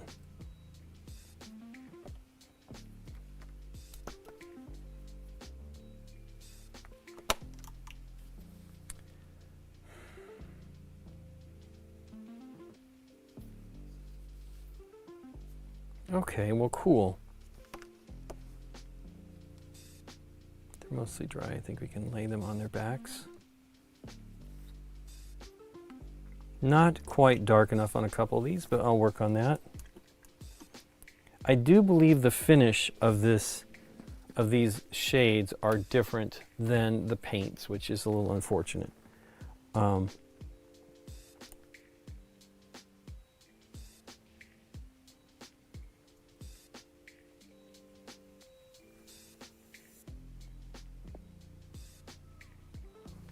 Okay. Let me see. Let's see if there's somebody we can raid.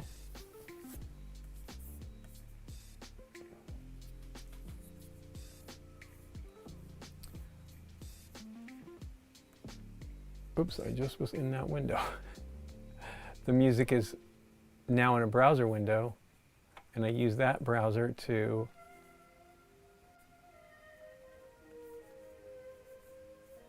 look at our Twitch stuff. I do wish we could raid on YouTube as well. It would be fun. It's so cool. We just don't know who's going, right? So let me get to the right panel here. It does show me some live channels.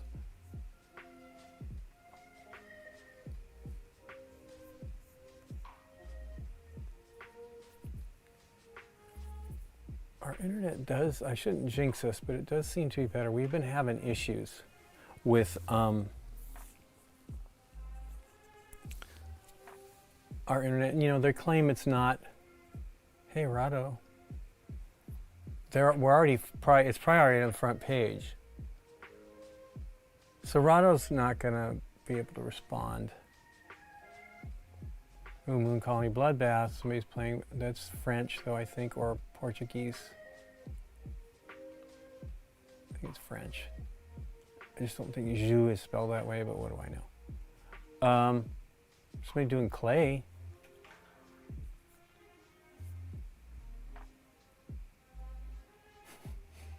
Wow, it's, oh hey, following, killer. Why does that go away sometimes? Hey.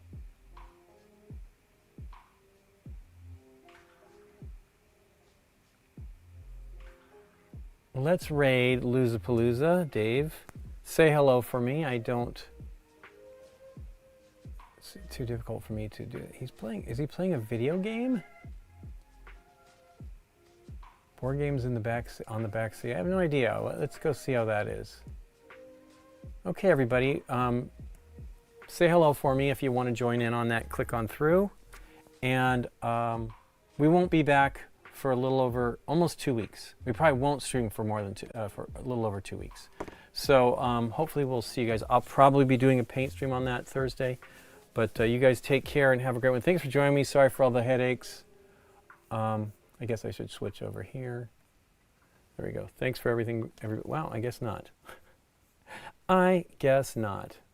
Did I have the wrong one? Who knows? Man, I tell you, I can't see anything here. Hey, black. That doesn't help me. Something is weird with this program.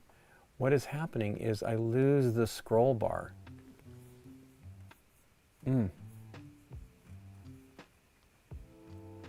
I will not shut that down. Anyway, I will stop the stream. You guys take care. Have a great week, and keep cool if it's warm where you're at. It's warm-ish here.